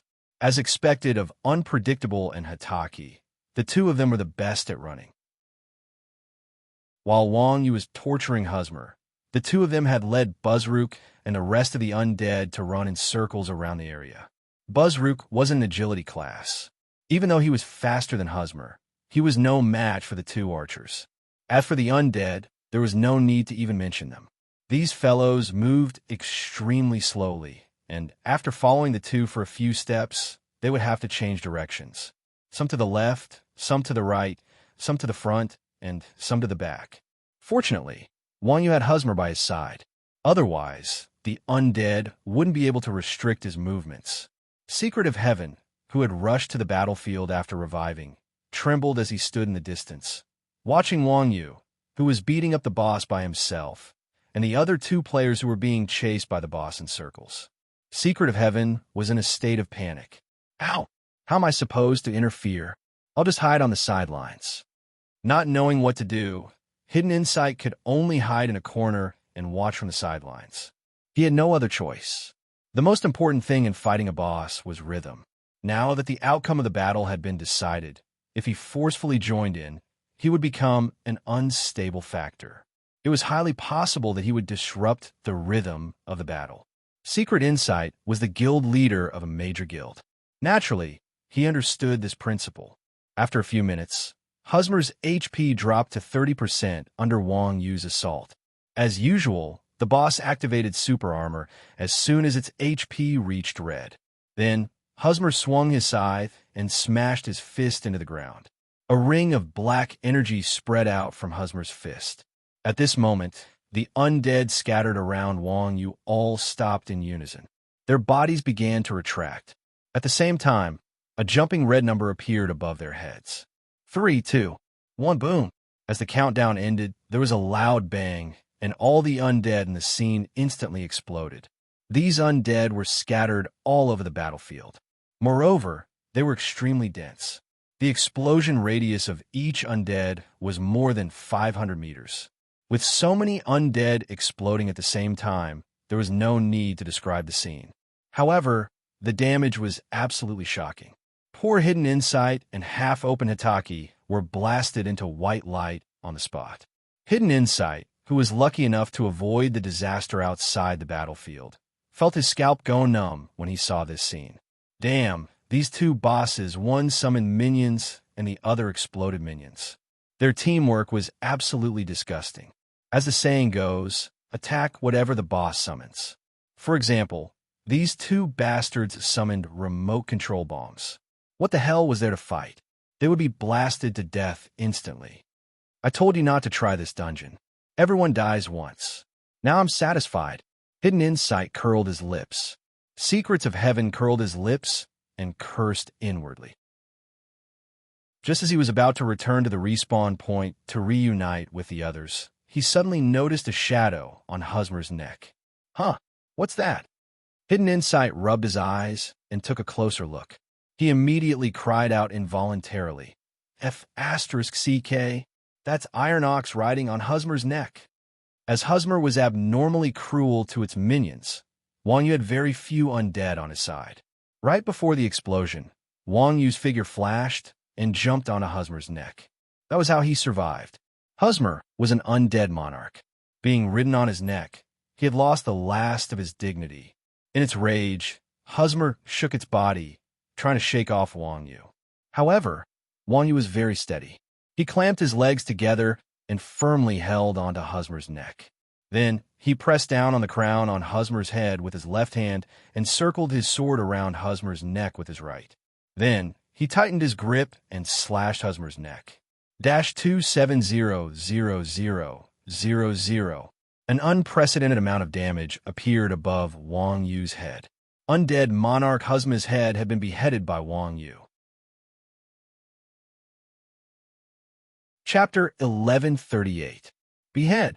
Two large words floated above Husker's head. Fate's Secret's mouth was agape. He didn't know how to express his feelings at this moment. Behead was a special effect in Rebirth. As long as the damage dealt was high enough and the target's vitals were hit, the effect would appear. However, Behead usually only appeared in PvP when a higher-level account crushed a lower-level account. At this moment, however, Wang Yu was able to behead Husker, who was far above his level. This was simply unheard of. Even though Fate already knew that Wang Yu was powerful, when he saw Wang Yu kill the boss with a single slash, he was still dumbfounded. In truth, What Fate didn't know was that in the background settings, Husker's neck was Husker's vitals. Hence, it was reasonable for Wang Yu to be able to achieve such a behead effect. Of course, the prerequisite was that his attacks had to be as steady and precise as Wang Yu's. He also had to deal as much damage as Wang Yu. However, after killing Husker, Wang Yu didn't loot it as Fate had expected. Instead, he lightly jumped back, putting some distance between himself and Husker's corpse. After all, Busrick had resurrected twice under Wang Yu's watch. Wang Yu had long since been on guard against him. It was better to be safe than sorry. Sure enough, 10 seconds later, Husker's headless corpse suddenly sat up. With a wave of his hand, Husker's head jumped back onto his neck. After shaking its head, Husker's health bar miraculously returned to full. Fuck, there's even such a thing? Seer of Heaven's Secrets was dumbfounded. Sigh. Wang Yu shook her head and charged forward. Just as she was about to kill Huzma and see if he had the ability to resurrect infinitely, Busrick, who had lost his target of aggro, turned around and faced her. He waved his staff and started casting spells at Wang Yu. The reason why Wang Yu was able to beat up Huzma was because of his nimble footwork. As a witchcraft insect, Busrick's skills were either immobilizing or decelerating, and they were all instant AoE skills. With such a disgusting opponent harassing him from behind, no matter how strong Wang Yu was, he wouldn't dare to face Huzma head-on. Screw your brother-in-law. The gloomy Wang Yu cursed under his breath. He spread his wings and flew into the sky. After losing the aggro target, Busrick and Huzma ran around in circles before running back to the city gate. Wang Yu was puzzled by the two bosses' aggro system. Logically speaking, the aggro in a dungeon wouldn't stop until the other party was dead. These two brothers didn't even see their opponent's aggro drop to 0. From the looks of it, apart from the corpses, this dungeon's boss was exactly the same as a wild boss. Seeing that the two undead had left, Wang Yu descended from the sky. At that time, the resurrected, unpredictable, and inside of Heaven's Secrets also came over. What do you think? How is it? Is the boss dead? Unpredictable asked as soon as he arrived in front of Wang Yu. There, over there. Wang Yu pointed at the two bosses that had already returned to the city gate. Huh. Unpredictable was also puzzled. These two's aggro is a bit strange, Wang Yu said. Yeah, right. What's even stranger is that they can resurrect even after they die. Huzma also resurrected? Yeah. Wang Yu nodded and told them about Huzma's resurrection. Hataki 55's face paled when he heard this. Then doesn't that mean these two bosses are unbeatable? The two bosses could resurrect at full health. This shameless stat was indeed unbeatable. Impossible. Wang Yu shook his head. A friend of mine once said that there's no such thing as an unbeatable boss in the game. We probably overlooked something. Everyone, think about it. Is there anything we haven't noticed? There's something we haven't noticed. Hearing Wang Yu's words, everyone rubbed their chins and began to think hard. From the fact that Busrick could resurrect 5 minutes after he died, it was clear that this was not some kind of resurrection skill. From the fact that Huzma could still resurrect after he died, it was not a question of who to kill first.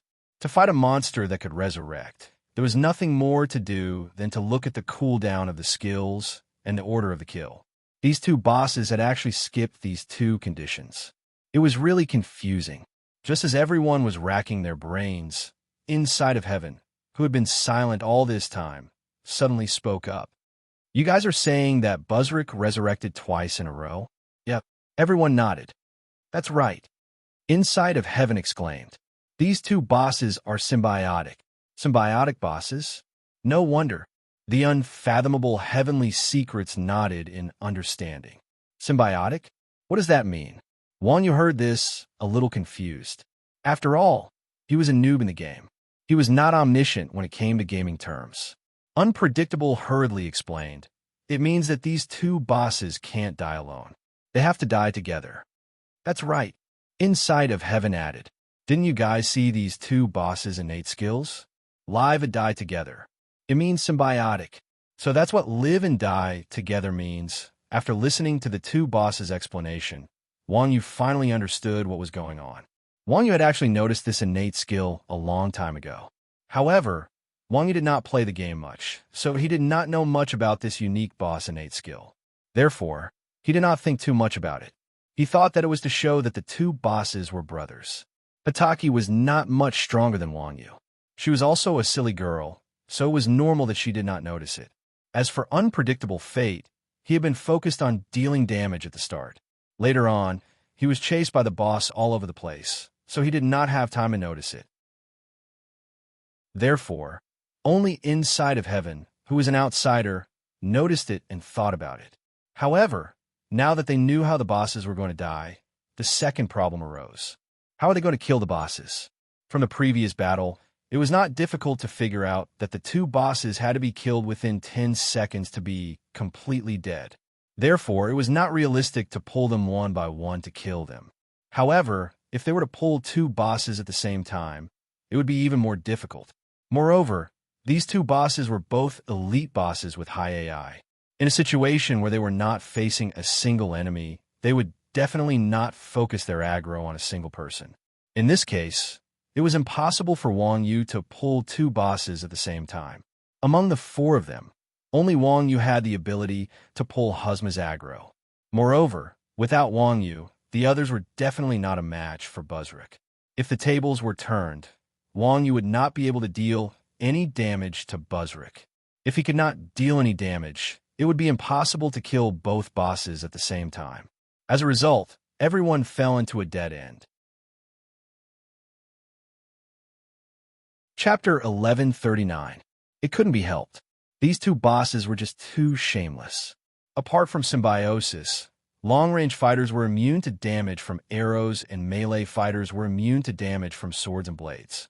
Everyone could think of a way to deal with either one of these two characteristics, but if they were put together, it would be extremely disgusting for Wang Yu and the others. Otherwise, they wouldn't even need the help of others. Wang Yu alone could take down these two shameless bosses. They wouldn't need to worry about one thing and lose sight of another. After a moment of hesitation, everyone looked at each other, not knowing what to do. If only we could beat Buzzrook, Hataki Wuwu Kai said gloomily to Unfathomable. It'd be great if we could beat Buzzrook. Are you kidding me? Tianji pursed his lips and said, it's not like you didn't see how vicious that guy is. We can only outrun him. If you want to kite him, he'll just tie you down in minutes. It'd be great if you could fly. That way, he wouldn't be able to hit you guys, Heaven's Secret said with a smile. Fly. As the saying goes, the speaker may not mean it, but the listener may. Unpredictable was only joking. Wang Yu's heart skipped a beat when he heard that, and he quickly looked up.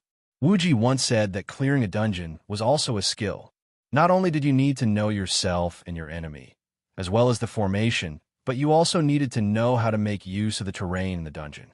The reason why Chuanjin was so successful in both PV and PvP was not only because of the nuclear weapon, Wang Yu, but also because of Wuji's ability to make use of the environment. Of course, although Wang Yu was smart, he was used to using force to solve problems. He didn't have the talent of Wuji, who could come up with a sneak attack based on the terrain. However, it wasn't too difficult to find a suitable place to deal damage in such a large dungeon. Wang Yu looked up at the ceiling of the dungeon, then paced back and forth, trying to find a place where he could stand. However, this instance dungeon was a giant dragon's lair. The ceiling was so high that they could not see the end of it. Even if there was a place for people to stand on the ceiling, the two of them did not have such a long range to attack. But there was nothing in the sky to look at the ground. After looking up for a long time, Wang Yu began to look around again. Finally, his eyes fell on a corner not far away. Nyo, Nyoga, what are you doing? Seeing Wang Yu raise his head and turn around, he asked weakly. Meow. This scene was already eerie enough. With Wang Yu's strange behavior, the three of them were so scared that they had goosebumps. I'll think of another way. Wang Yu turned his head and said with a smile. The light in the instance dungeon came from the will-o'-the-wisps floating around. Wang Yu's sudden smile made the scene look incomparably terrifying. The three of them took 2 steps back in horror and asked in a trembling voice, Then have you figured it out? Of course I have. After saying that, Wang Yu pointed to a nearby wall and said to the two of them, You two stand there and attack. There? Hearing this, the three of them hurriedly looked in the direction that Wang Yu was pointing. Under the illumination of the will-o'-the-wisps, they could clearly see the position that Wang Yu was pointing at. This lair was a modified cave, so there were many natural stone pillars in the lair. At the position of the stone wall that Wang Yu pointed at, there were two thick stone pillars sticking closely to the wall. The two pillars and the stone wall formed a space that was neither too big nor too small. Because the stone pillars were round, the space was narrow on the outside and wide on the inside. The entrance could only accommodate a player of average build. Players like Buzrick and Huzma, who were several meters tall, would definitely not be able to enter. Moreover, Buzrick's skills were all AoE and non-directional. Although the space between the two stone pillars and the wall was not large, it was still enough to hide three weak agility-type players. Thus, when Buzrick unleashed his skills, as long as they hid behind the stone pillars, they would not have to worry about being hit. Oh, this place is not bad. It is an excellent place to deal damage. Both Unpredictable and Seer of Heaven's Secrets were experts.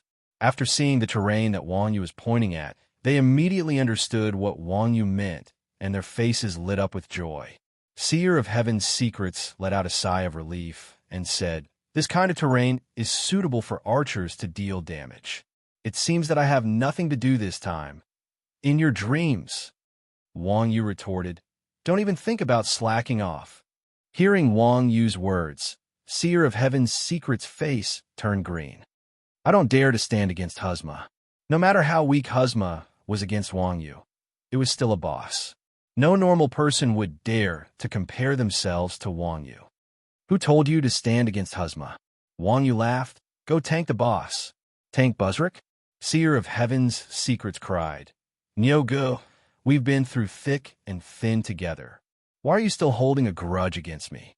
Rather than tank Buzrick, I might as well go tank Huzma." When Seer of Heaven's Secrets was turned into an undead by Buzrick, his consciousness was still there. It was just that he could not control his body. That feeling was not good at all. Damn, Wang Yu didn't know whether to laugh or cry. "Do you think I'm the kind of person who holds a grudge? Did you forget that Buzrick can summon undead? His undead are all normal-sized. You have to ensure that the archer can deal damage. That shouldn't be a problem, right? All right, so that's what you're talking about." Seer of Heaven's Secrets clenched his fists and shouted, "That's fine. Aside from the fact that Buzrick's undead could explode, their stats were very average. Furthermore, the spatial entrance could only accommodate one undead. As the boss of the secret pavilion, if Seer of Heaven's Secrets couldn't even deal with a single undead, then he might as well not go out." "That's good." Wang Yu nodded his head. "Since that's the case, you guys go get used to it first. Once you're done, we'll fight again." "All right," the three replied, and went to familiarize themselves with the terrain. A few minutes later, the three returned and reporting, "The terrain is not bad, but there's a problem." "Speak." Wang Yu stretched out his hand. "That," Seer of Heaven's Secrets said worriedly.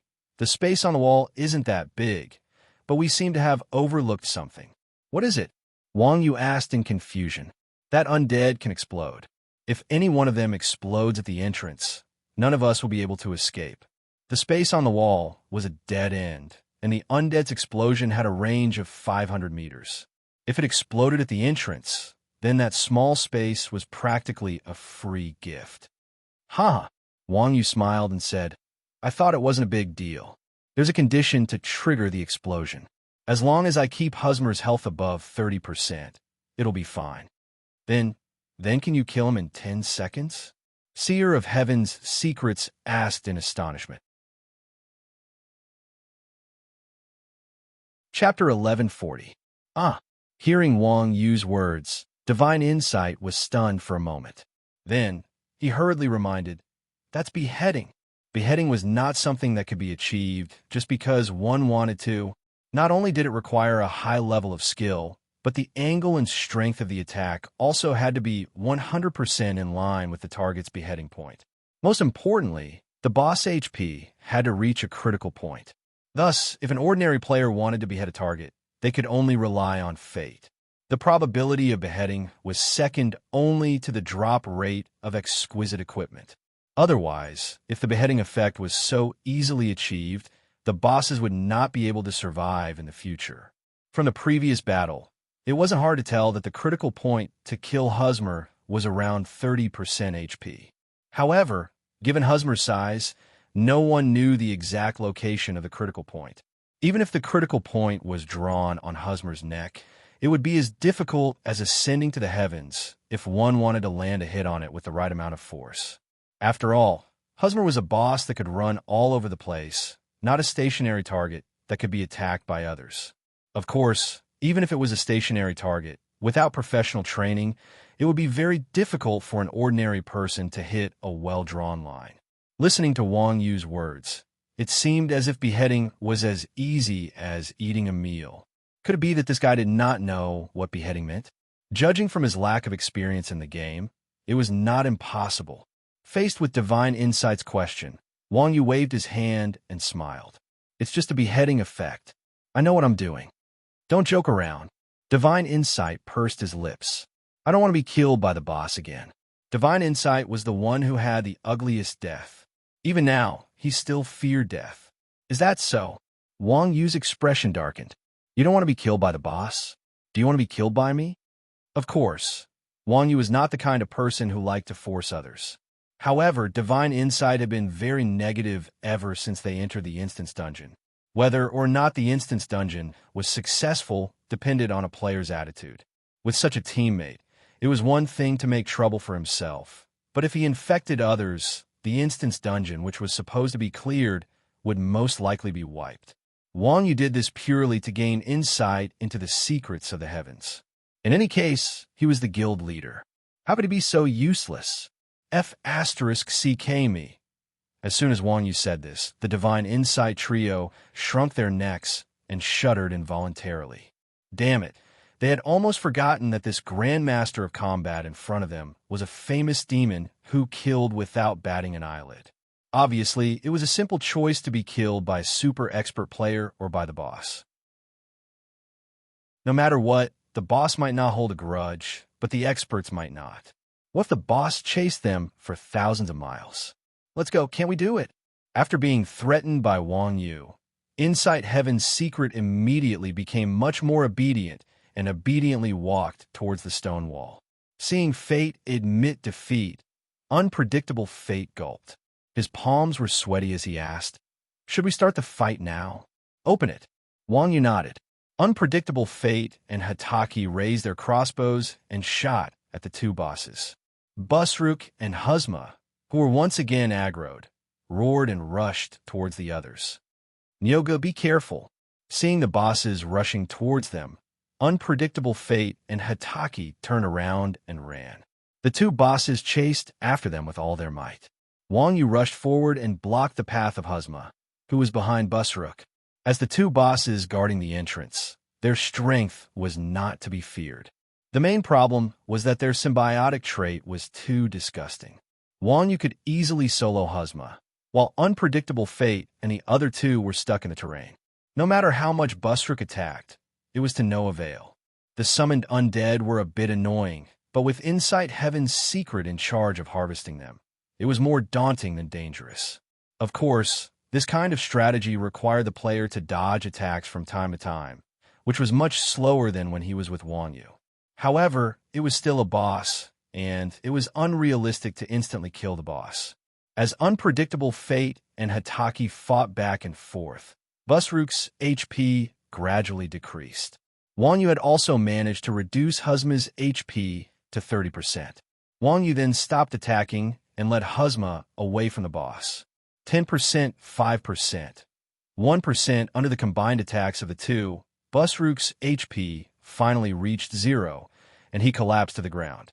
Immediately after, the three of them looked towards Wang Yu and Husma, who only had 30% HP left. Seeing Busruk fall to the ground, Wang Yu's figure flickered, and he dodged Husma's scythe. He then turned around and leaped onto Husma's neck. Clamping his legs together, he held the crown in his left hand and wrapped his sword around Husma's neck. -270000. Execution. A huge damage value floated up above Huzma's head. Both Huzma and Busruk transformed into two streaks of light, leaving behind a pile of items as they disappeared. System notice. You have killed obtained fuck. Seeing that Wang Yu had really killed Huzma with a single slash, the jaws of those who could see through Heaven's secrets dropped to the ground. Heaven's secrets was unpredictable, and the two of them were also stunned. Fortunately, they were already mentally prepared. Otherwise, they would have reported Wang Yu for cheating. It was just killing. Wang Yu is the legendary martial arts grandmaster. His martial arts had long reached the realm of being able to be used as he pleased. His grasp of strength and accuracy was incomparably accurate. If he could kill Huzma once, then he could kill him twice or thrice. That wouldn't be a problem. However, after killing the two bosses, Wang Yu frowned as he stared at the spot where the boss had disappeared. This is a dungeon. Why didn't the boss's corpse remain? Logically speaking, only wild bosses would do such a thing. What did it drop? What did it drop? Nyogo, what are you spacing out for? Not far away, Insight's excited voices interrupted Wang Yu's train of thought. Wang Yu focused his gaze on the items that Huzma had dropped. Didn't they risk their lives to fight bosses and run dungeons just for this last bit of stuff? It was a first kill and a higher level challenge. The items dropped by the boss would definitely be valuable. It was no wonder why these three were so excited. Thinking of this, Wang Yu smiled.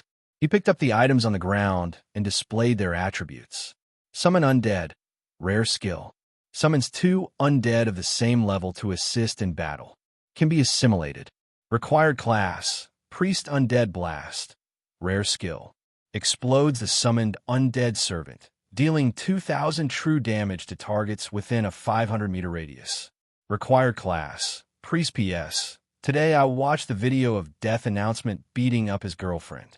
I feel very angry. Uncle Nyo hated two types of people the most. 1. People who beat up women. 2. People who ruin their ex after breaking up. Respecting the opposite sex was a man's most basic quality.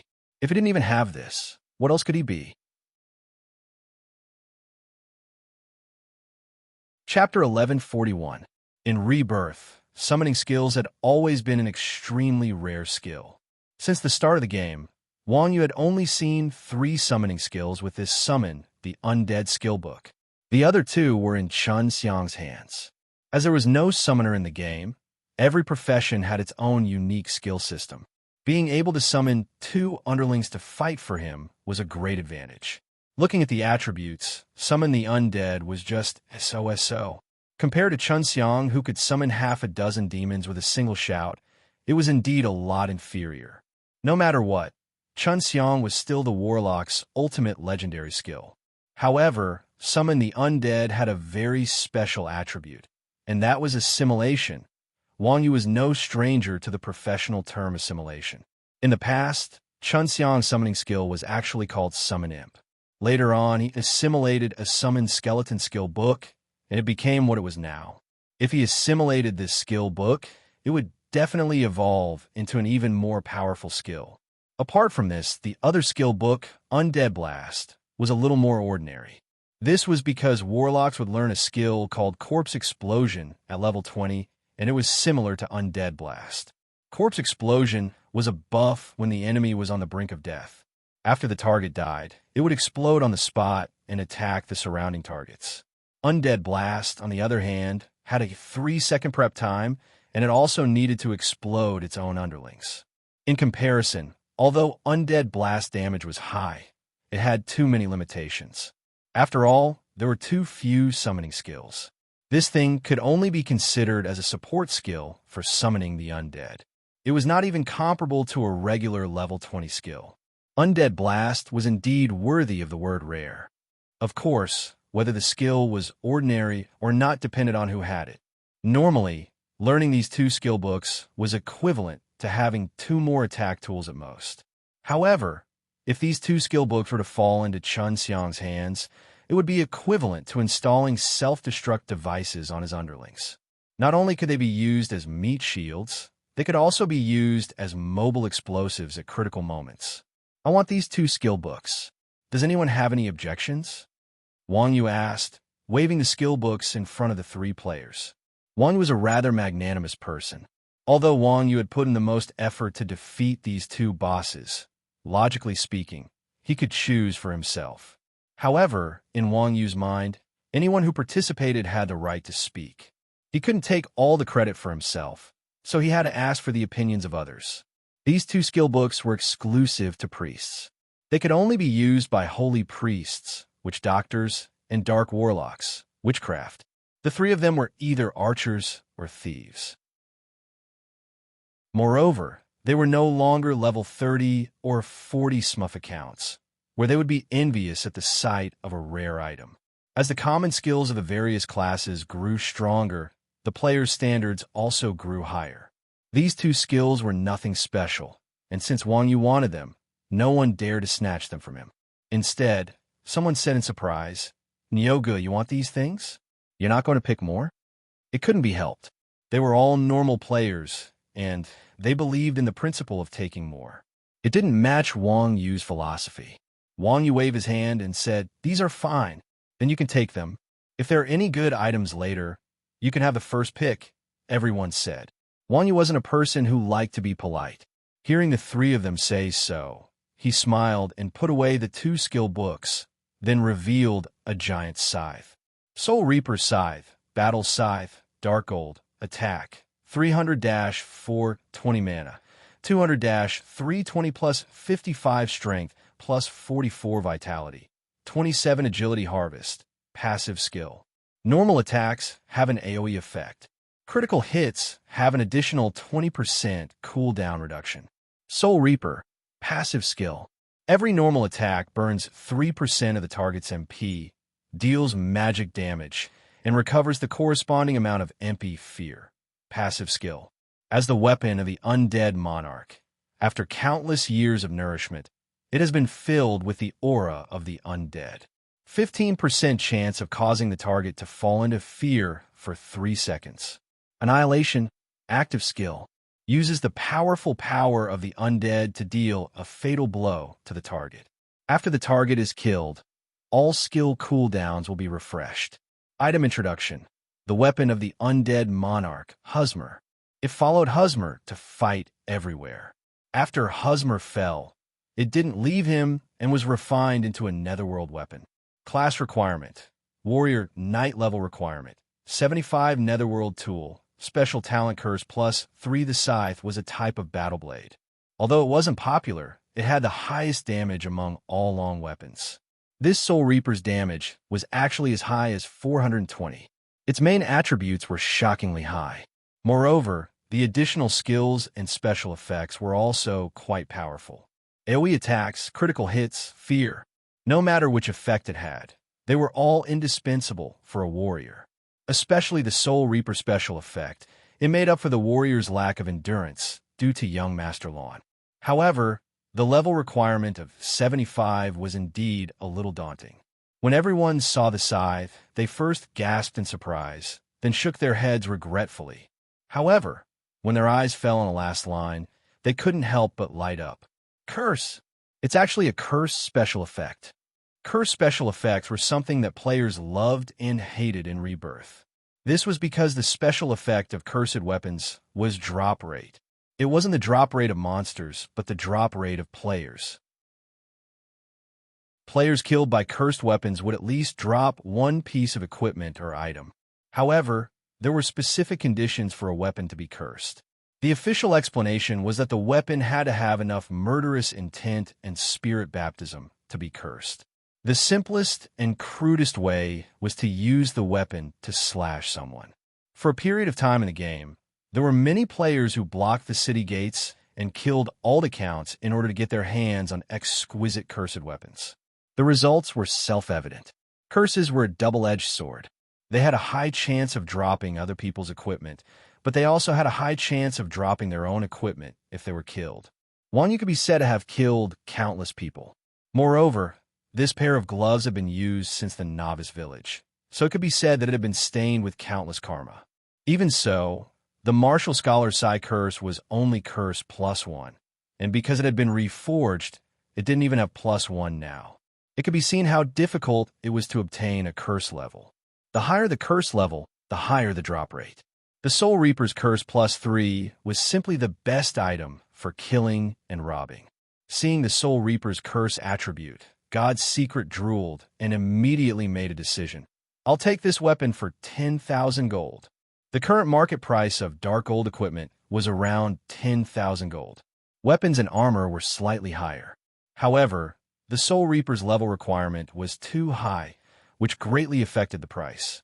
God's Secret's bid of 10,000 gold was not low. Chapter 1142. Here you go. Wang was an easygoing person. Naturally, he would grant any request. Hearing Secret Insight's words, Wang Yu casually tossed the Scythe of Souls to Secret Insight. Secret Insight excitedly caught the Scythe of Souls. He then carefully said, I don't have that much money on me right now. I'll pay you after we get out of here. No problem. Wang Yu laughed. I'm not afraid you won't pay me. Secret Insight was speechless. Of the two bosses, one was a warlock, while the other was a warrior. Although they dropped a lot of items, the requirements were limited to these two classes. Although the following items had decent stats, none of them could be used by the four of them. In the end, everyone agreed to let Wang Yu hold on to the items for now. They would split the loot after they got out of here. As for whether or not they should trust him, it wasn't up to them to decide who was more powerful. At the end of the display, Wang Yu took out 2 rings. Huh? After seeing the 2 rings, Wang Yu's expression tightened. A look of surprise appeared on his face, and he almost forgot to display the properties of the rings. Secret Insight and the others were all smart people. As soon as they saw Wang Yu's expression, they immediately guessed that the 2 rings in Wang Yu's hands were definitely good items. So they hurriedly asked, Nyogu, what are the properties of these rings? Hearing this, Wang Yu came to his senses and casually clicked on the display button.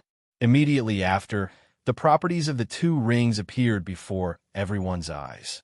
Symbiosis, Ring, Special, Main, Attack, 30-30 class requirement, General level requirement, 30 item description, Treasure of the Undead Monarch Husmer. Only one of this ring can be worn by each player. Symbiosis. When the symbiosis and symbiosis are within 1,000 feet of each other, the symbiosis special effect will be triggered. If the wearer is unable to kill the other wearer within 10 seconds after being killed, the wearer will revive with full health. Symbiosis, Ring, Special, Sub, Mana, 30-30 class requirement, General level requirement, 30 item description, the Treasure of the Necromancer Lord Buzrook. Only one ring can be worn by each player. Live and die together. When the distance between live and die together is within 1,000 kilometers, the special effect of live and die together will be triggered. If the other ring wearer is not killed within 10 seconds after the ring wearer is killed, the slain player will revive with full health. Holy shit, is this the legendary 2-person suit? Seeing the ring in Wang Yu's hand, the eyes of Insight Heaven's Secret and the others lit up, and they drooled. Double suit, that was a legendary item. He didn't expect it to explode on the 2 guards.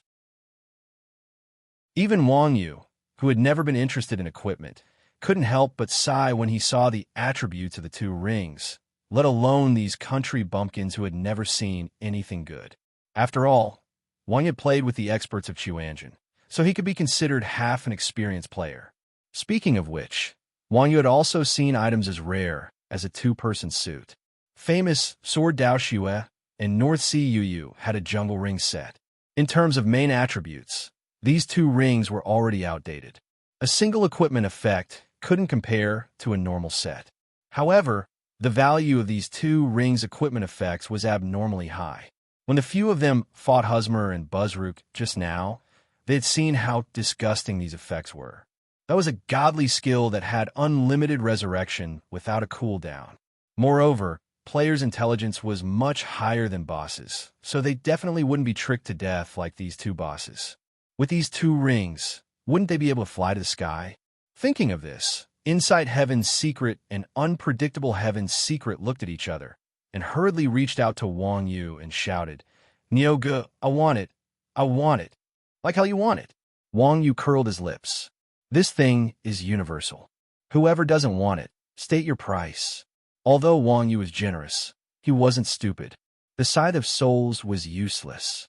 If Insight Heaven wanted it, he could have given it to him. This ring was much more valuable than the Scythe of Souls, so how could he just give it away? Since it was universal equipment, it was best to state the price. 1 ring. I'll pay 10,000 gold. As expected of a guild leader, Insight Heaven's secret. He was rich and overbearing. I'll also pay 10,000 gold for the other ring. Unpredictable Heaven's secret shouted after Insight Heaven's secret. Gold coins are not cheap. As a professional sweeper, Hitaki's face turned green with fright when he heard that the two of them were willing to pay more than 10,000 gold coins. He lowered his head to indicate his forfeiture. He then pulled a bag of gold coins from Wang Yu and whispered, I have some money here. It's not much, but I think you really want these 2 rings. No need. Wang Yu waved his hand and pushed Hitaki's bag back.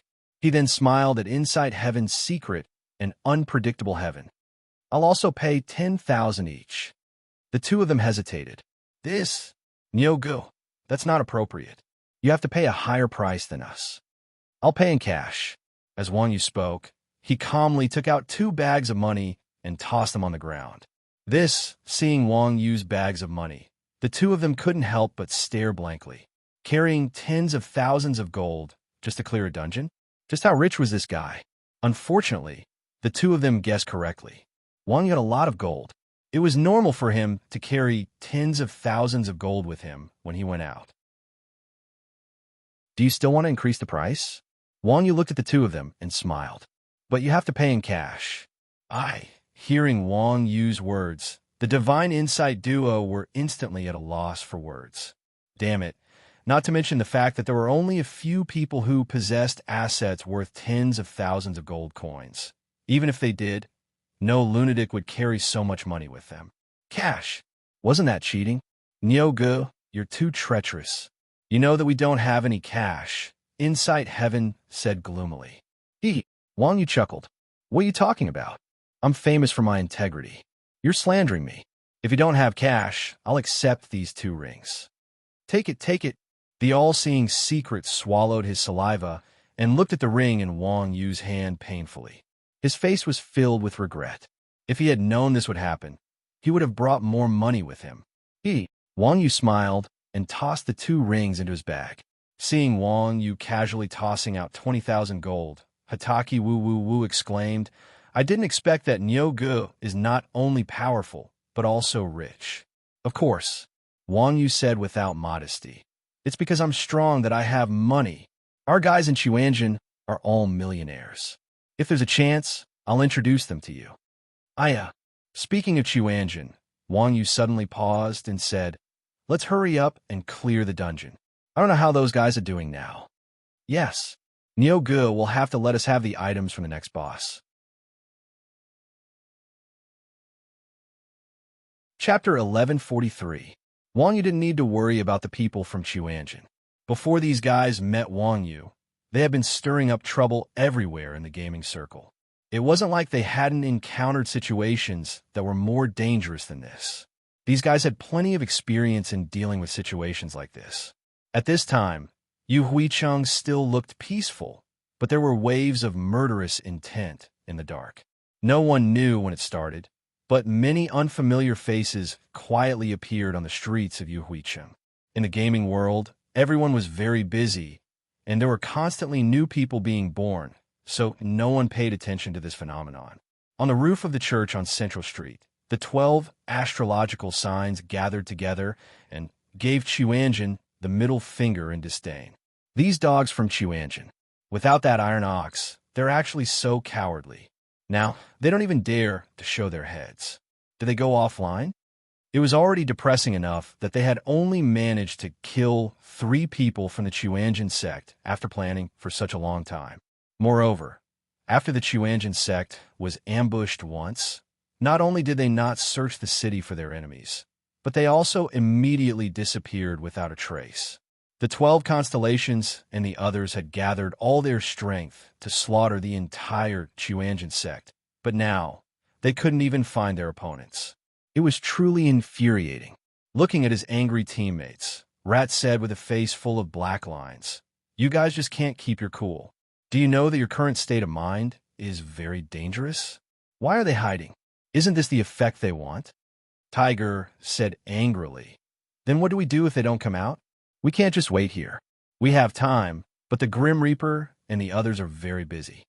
Rat said confidently, "It's normal for them to hide and not come out. The boss of this group of guys is very smart.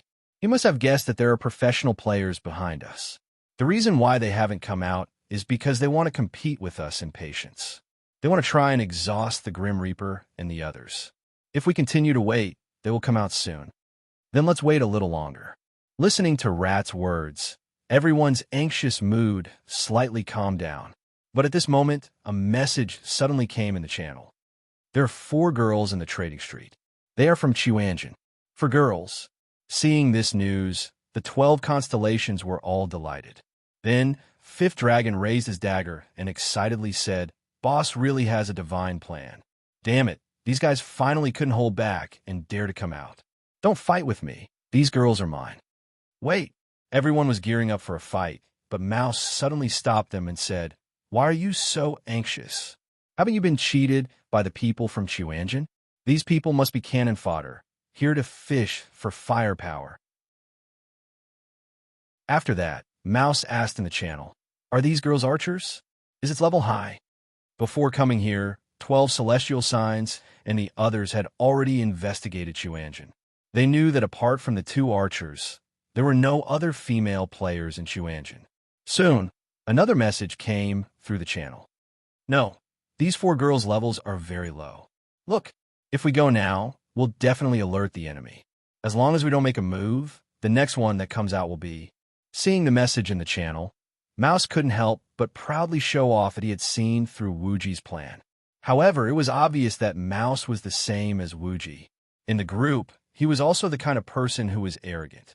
The other members of 12 celestial signs not only ignored him, but also gathered together and whispered, "Oh, I didn't think that this group of bastards from Chuanjin would be so popular with women. Yes, today we blocked 2 people, including the last one and these 4. There are a total of 7 people. Damn it, it's also a group of more than 10 people, but they have 7 girls.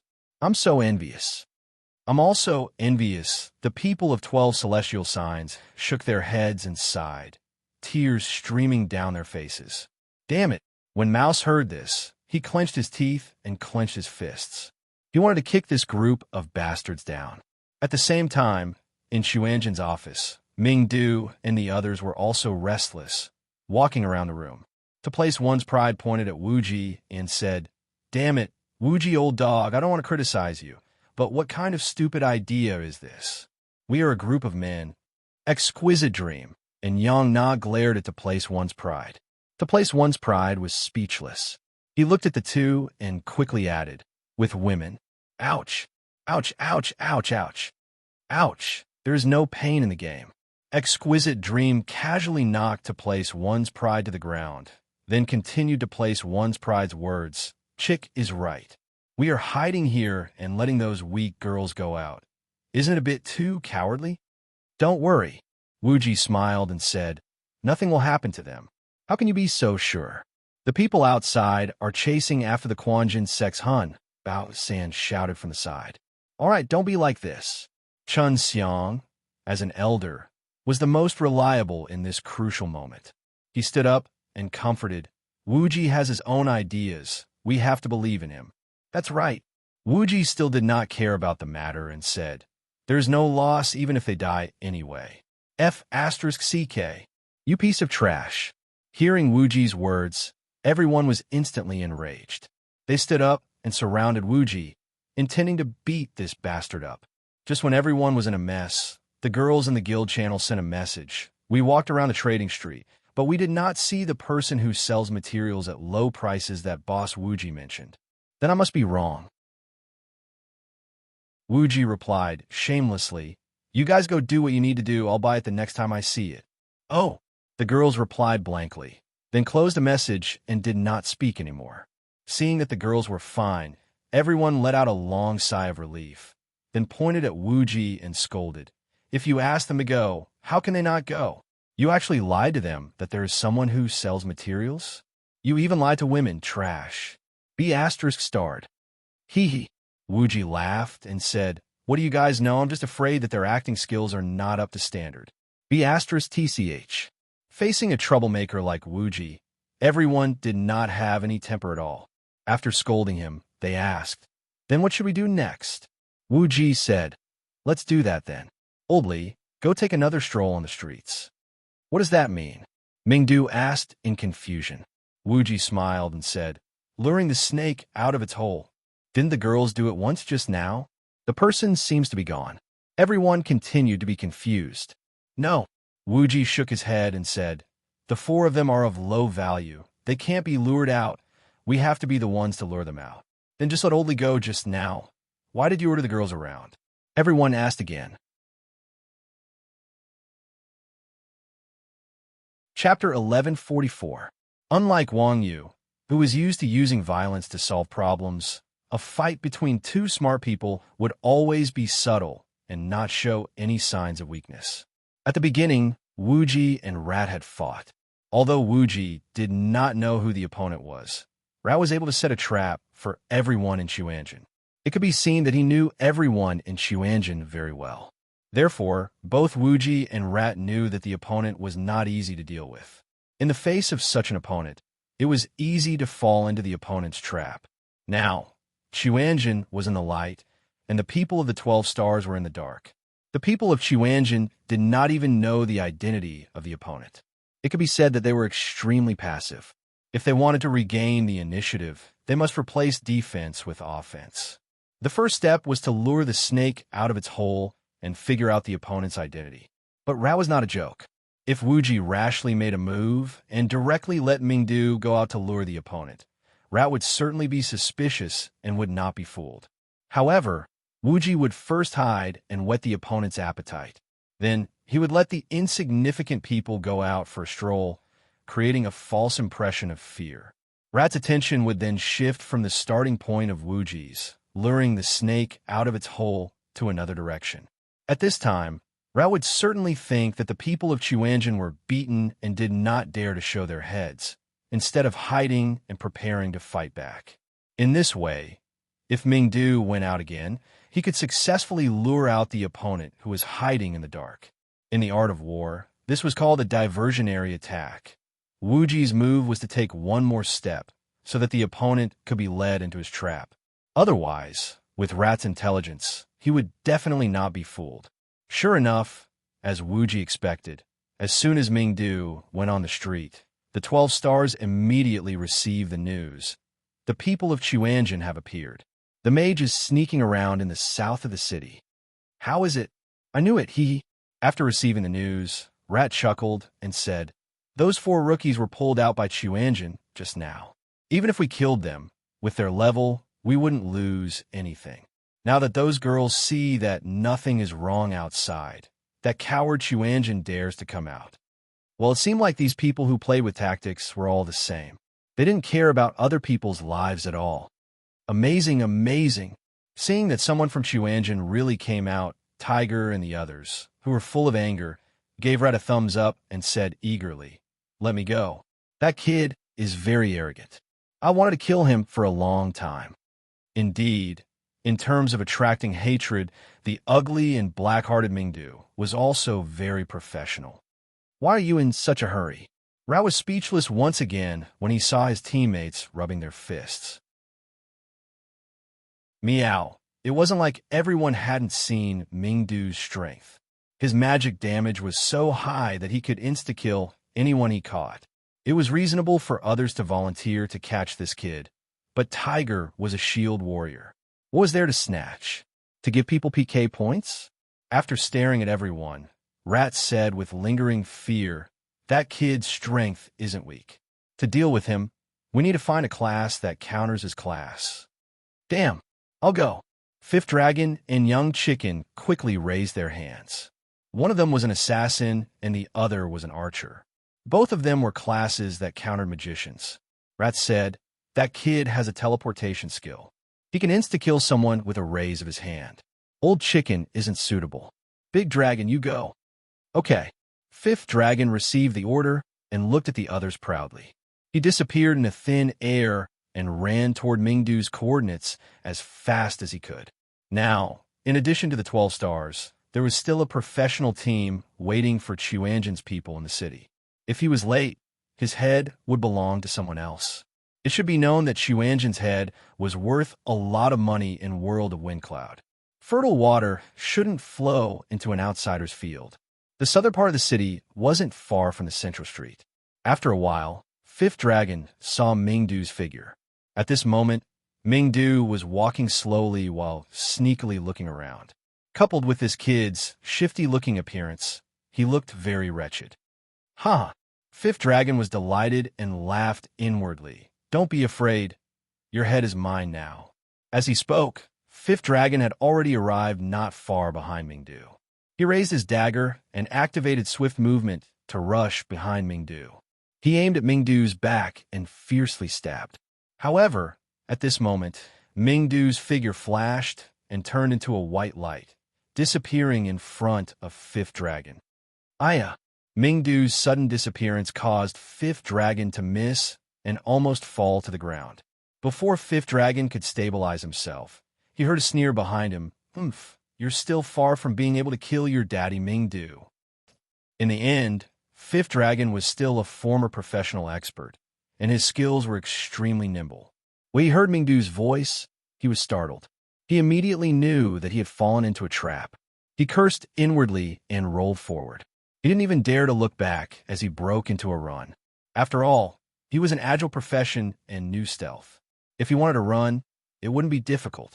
However, Fifth Dragon had just taken a step and hadn't started running when a dark barrier suddenly appeared out of thin air. Duan! With a muffled sound, Fifth Dragon crashed into the barrier and couldn't move. At that moment, the Chuanjin members walked out from the corner one after another. Wuji pointed his staff at Fifth Dragon and said, "Go and take off his mask. I want to see which reckless fool dares to ambush our Chuanjin." To place one's pride and Mingjian Daoxue as the victims were burning with anger. Without saying anything, they rushed over and pulled off Fifth Dragon's mask. A slender old face and a coquettish mustache, Fifth Dragon used to be a professional player. Apart from his refreshing skills, the most memorable thing about him was his appearance. The people from Chuanjin had just fought with these people a month ago. Of course, they wouldn't forget such a unique appearance. Seeing Fifth Dragon's appearance, everyone immediately shouted, F*CK. It's you. Wuji also came to a realization. No wonder I felt that this tactical arrangement was familiar. Where's your boss? Oomph. Fifth Dragon twisted his neck and snorted. Don't expect to ask anything from me. Kill me if you can. In the game, the most worthless thing was life. Anyone would rather die than submit in such a situation. Of course, he didn't think about what kind of people Chuanjin were. How could they do as he wished? Hee hee. Seeing Fifth Dragon's eagerness to die, Wuji laughed. You want to die? How can it be so easy? Catch him. Daoxue, you go. Following Wuji's order, Yin Lao, Air, and Bao San walked to Fifth Dragon's side and grabbed his arms to prevent him from committing suicide. Then, Mingjian Daoxue reached out to touch Fifth Dragon's chest with a smirk. Seeing this, Fifth Dragon said in fear, Don't come over. I'll report you for sexual harassment. Hee hee. Mingjian Daoxue chuckled. Go ahead. Our country's laws don't protect men. Chapter 1145.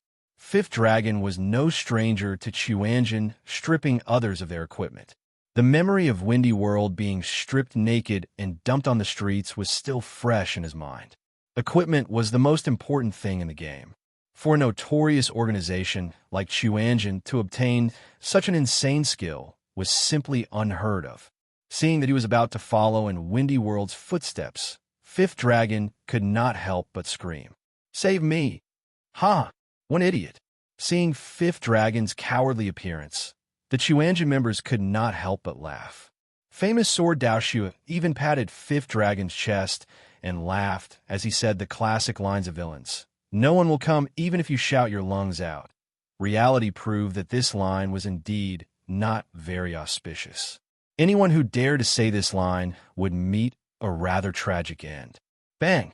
Before famous sword Dao Xue could finish speaking, a thick arrow suddenly whistled through the air as it flew from behind him at an extremely fast speed.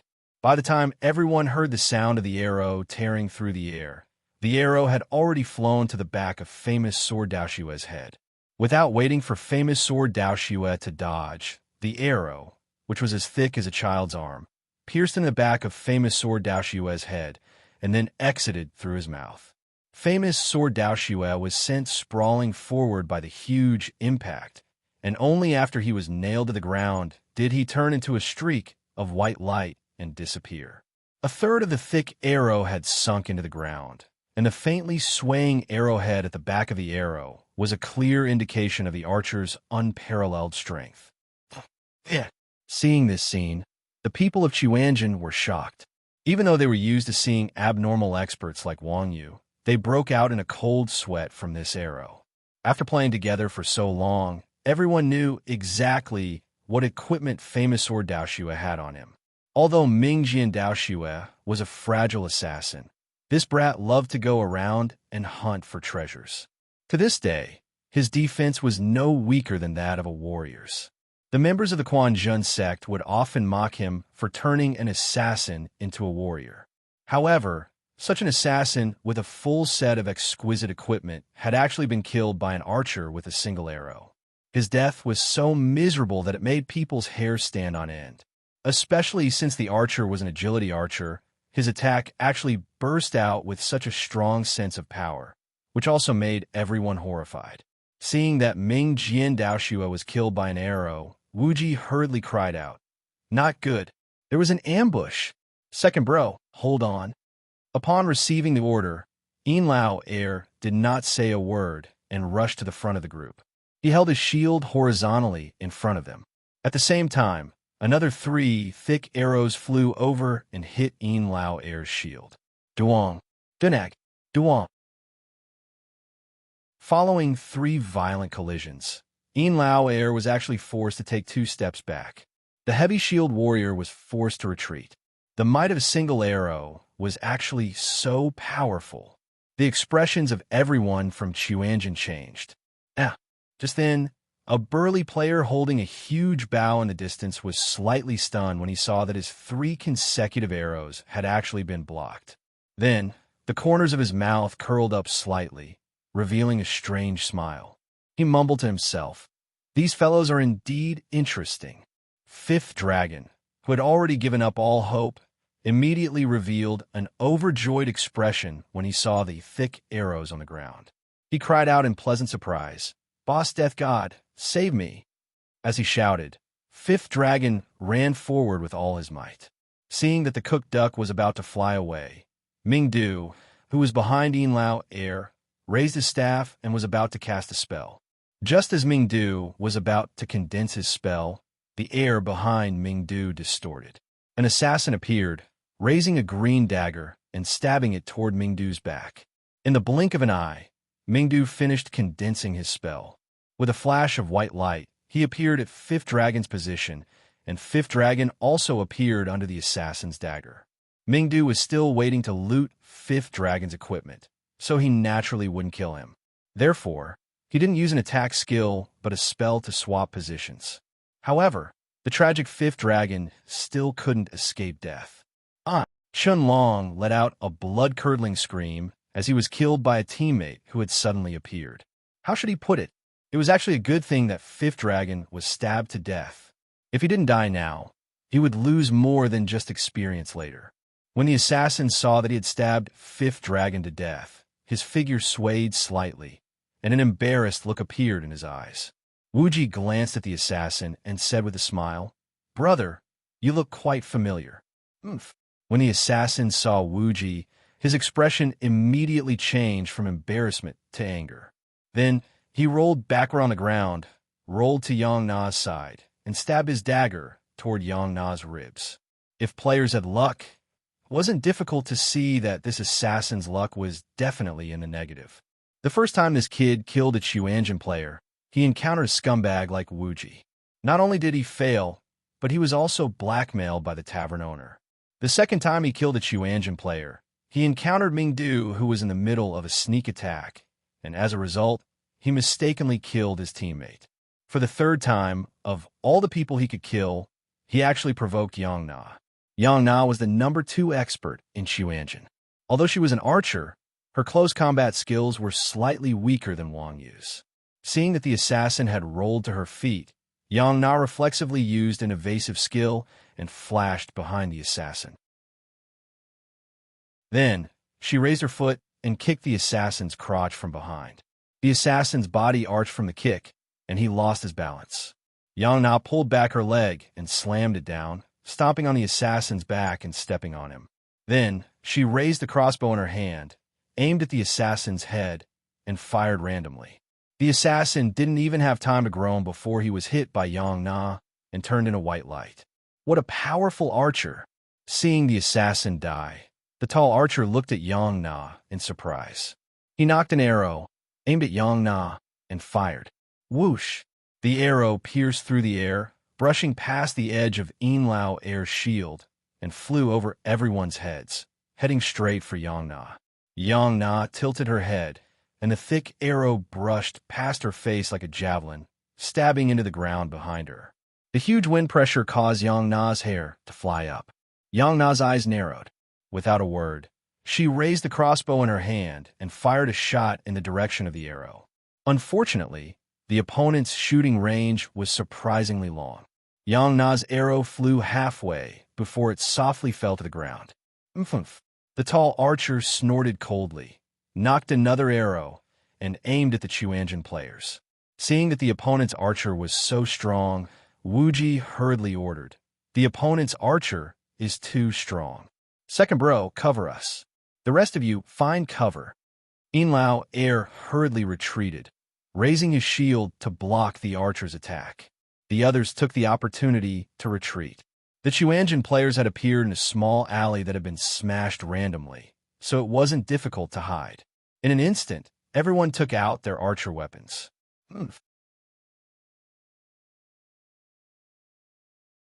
Chapter 1146. The archer gave the order, and a dozen players appeared at the two ends of the alley with weapons in hand. The alley where the Quanjin sect was located was completely blocked. Not only were these players equipped with top-notch equipment, but their temperaments were also very unique.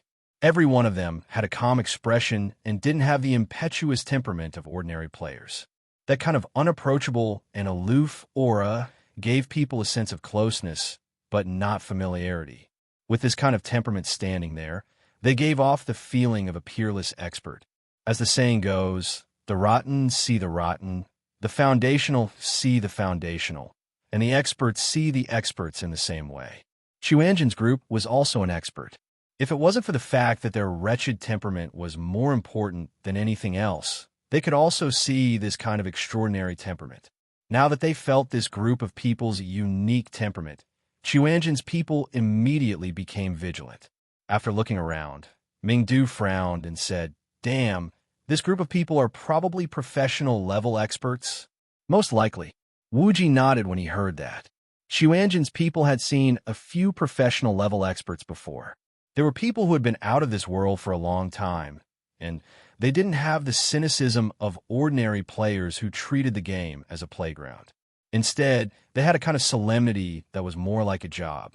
Therefore, ordinary players would unconsciously feel pressure and discomfort when they saw professional players. There was no other reason. Ordinary people came to the game to relieve stress and to pass time, but these people played the game to earn a living. Their attitude towards the game was different, and their temperament would be fundamentally different. It was reasonable for them to feel uncomfortable. At this time, these people all had indifferent expressions, just like those hired killers. There was a sense of solemnity about them. In the eyes of Chuanjians, people who were extremely focused on the game, everything was out of place, so it was naturally very easy for them to judge. Of course, Chuanjian's people had the ability to stir up trouble, and they also had the awareness of being hunted down. Naturally, They wouldn't be afraid just because the other party was a professional player. If it was on a normal day, the Chuanjin would not be afraid even if there were a few hundred of them, let alone a dozen of them. After all, the Chuanjin people could fly, so it would be quite difficult to catch them. Even if they could not defeat them, no one could stop them if they wanted to escape. However, it was different today. Ming Jian Daoshue's miserable end served as a warning to the people of Chuanjin sect that a powerful and elusive archer was lying in ambush somewhere nearby. Once everyone was out of cover, they would be completely exposed to the archer's field of vision. At that time, being shot to death would only be a matter of an instant. Fighting under someone else's gun was always something to be worried about. Just as the people of Chuanjin were whispering to each other, the warrior in the lead suddenly said with a cold expression, "Everyone from Chuanjin, come out. We're going to die sooner or later anyway. Our time is more valuable, so it's better to be efficient and save everyone from wasting time." In the end, they were professional players. Their words were filled with great confidence. It was as if the moment they made a move, the members of Chuanjin would be instantly killed. Fuck, how arrogant. Hearing the warrior's words, the people of Chuanjin burst into an uproar. Then, Mingdu yelled at the top of his lungs, "Young man, you're very confident. I like to talk to experts like you. Come over and let's talk face to face." After that, the people of Chuanjin raised their weapons and prepared to swarm the warrior and beat him to death. Unexpectedly, not only did the warrior not fall for the trap, but he also snorted coldly and said, "We in the netherworld have heard of Chuanjin style. I advise you not to have such thoughts. Come out quickly, or our mages will cover you with their firepower." It seemed that the warrior did not look down on Chuanjin. He knew that these people were good at sneak attacks, so he did not dare to enter the alley rashly. However, when the people of Chuanjin heard the words netherworld, they were stunned. They did not expect the whole of Windcloud to be so rich that they could actually invite the netherworld. The netherworld was a new team that had emerged in the competitive circle in recent years. Although they were a group of newcomers, they were quite strong and had achieved good results in the national esports tournament for 3 consecutive years. Wuji often boasted to the people of Chuanjin that if the netherworld invited him to be the strategic commander, winning the championship would be a piece of cake. For someone like Wuji, who had eyes on the top of his head, to be able to make such an evaluation of this group of young people showed their strength. Ayaya, so it's the netherworld. After sighing, Wuji put an invincible on his head and stood up. Could it be that you're the death's left hand? Hearing that, the warrior said calmly, "I'm the death's right hand. The left hand is our boss, and now his arrow is aimed at you." "Ha, ha." Wuji awkwardly smiled and said, "Our Quanjun sect doesn't want to help that unjust ghost. We have no enmity with your Netherworld King realm, so why do you have to target us? I've taken your money to eliminate disasters." The death's right hand still had that unapproachable expression. As he spoke, he waved his hand, and the mage's staff behind him aimed at Wuji. "Don't." Wuji quickly waved his hand. "Since you've taken my money to eliminate disasters, then I'll pay you double the price. How about you go and kill the guy who asked you to kill us?" Chuanjin did not lack gold coins. Even if the opponent was a super rich second generation, Wuji had the confidence to do so. "Sure," the death's right hand said calmly. "But we, the Netherworld, have always been honest. Since we've accepted the mission, we can't fail. We can kill you first, then we'll talk about the price of killing your opponent." Wuji could not help but be amused. This guy's shameless manner really had the temperament of Chuanjin. "All right, enough with the nonsense. Prepare to die." At this moment, seeing that the invincibility effect on Wuji had disappeared, the death's right hand narrowed his eyes. He lowered his head and rushed to Wuji's side. He waved his long sword and slashed at Wuji's neck. Seeing the death's right hand rushing over, Wuji calmly took a step back. At the same time, he raised his staff and a red light fell, covering Wuji before the death's right hand's long sword could hit him. Bam! With a muffled sound, the death's right hand shook as if it had slashed a stone. At that time, Baosan rushed out and slammed into the Death's right hand. The Death's right hand was caught off guard and was sent flying. In the distance, the Death's right hand saw that his underling was hit. He knocked his Bao and was about to shoot Bao San's head. But at this moment, Lao Air jumped out with his shield, blocking in front of Bao San and the Death's right hand, blocking the Death's left hand's line of sight. Chapter 1147. A series of sword lights instantly swallowed up Death God's right hand. In a battle between masters, a single flaw could determine victory or defeat. Although Bao San wasn't a professional level master, he wasn't much worse than Death God's right hand. Now, he had launched a sneak attack. Death God's right hand had been hit by Bao San's charge, and then he had blocked 2 of Bao San's powerful attacks. Even an expert like Death God's right hand had been reduced to critical health. Death God's right hand was knocked into the air and then fell to the ground. Just as Bao San was about to rush up and finish him off, the other 3 melee masters from Underworld, Azura, Bloodfiend, and Hades, saw Death God's right hand being ambushed and also rushed over. These 3 people were Guardian Knight, Shield Warrior, and Retribution Knight, along with Death God's right hand. These 3 were known as the 4 great melee masters of Underworld. As professional level masters, to be able to be on par with Death God's right hand, it could be seen that these 3 were no weaker than Death God's right hand.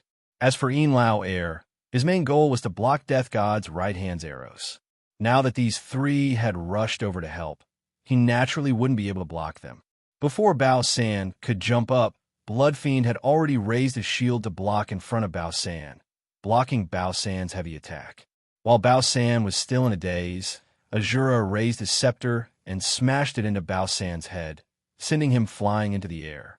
At the same time, Hades' lance trembled and stabbed towards Bao San's chest. Seeing that Bao San was about to lose his life to the 3 experts, Hidden Pride suddenly appeared in front of Bao San. He leaped up and kicked Hades with a radiant kick. Flickering chain kick.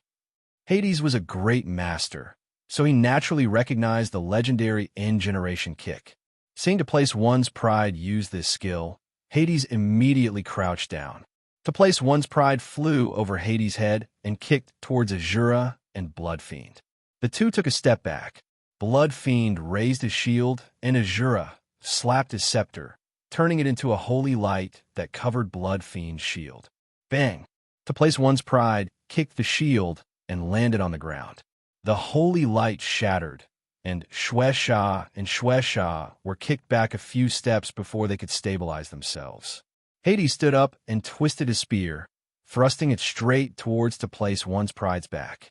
At the same time, Bao San arrived behind Hades and slashed his sword at the back of Hades' knee. Hades knelt down on one knee, his spear almost flying out his hand. While the few of them were fighting, the Grim Reaper's right hand finally had a breather. He gulped down a bottle of medicine, turned around, and swung his long sword, ready to return to take revenge on Bao San. At that moment, a staff appeared from a corner. Kutcha! With a clap of thunder, the Grim Reaper's right hand exploded into a white light. Then, Mingdu poked his head out and mocked, "Hi, you guys are finished." Yeah. Everyone from the Netherworld King realm was stunned. Before he could understand what was going on, he saw a wretched-looking warlock in a green hat jump out from behind Bao San. The warlock held a book in his left hand and raised it above his head, summoning a line of demons to block the other Netherworld King realm masters at the other end of the alley. The warlock smashed the handle of his staff into the ground and shouted, "In the heavens and earth, only I am supreme."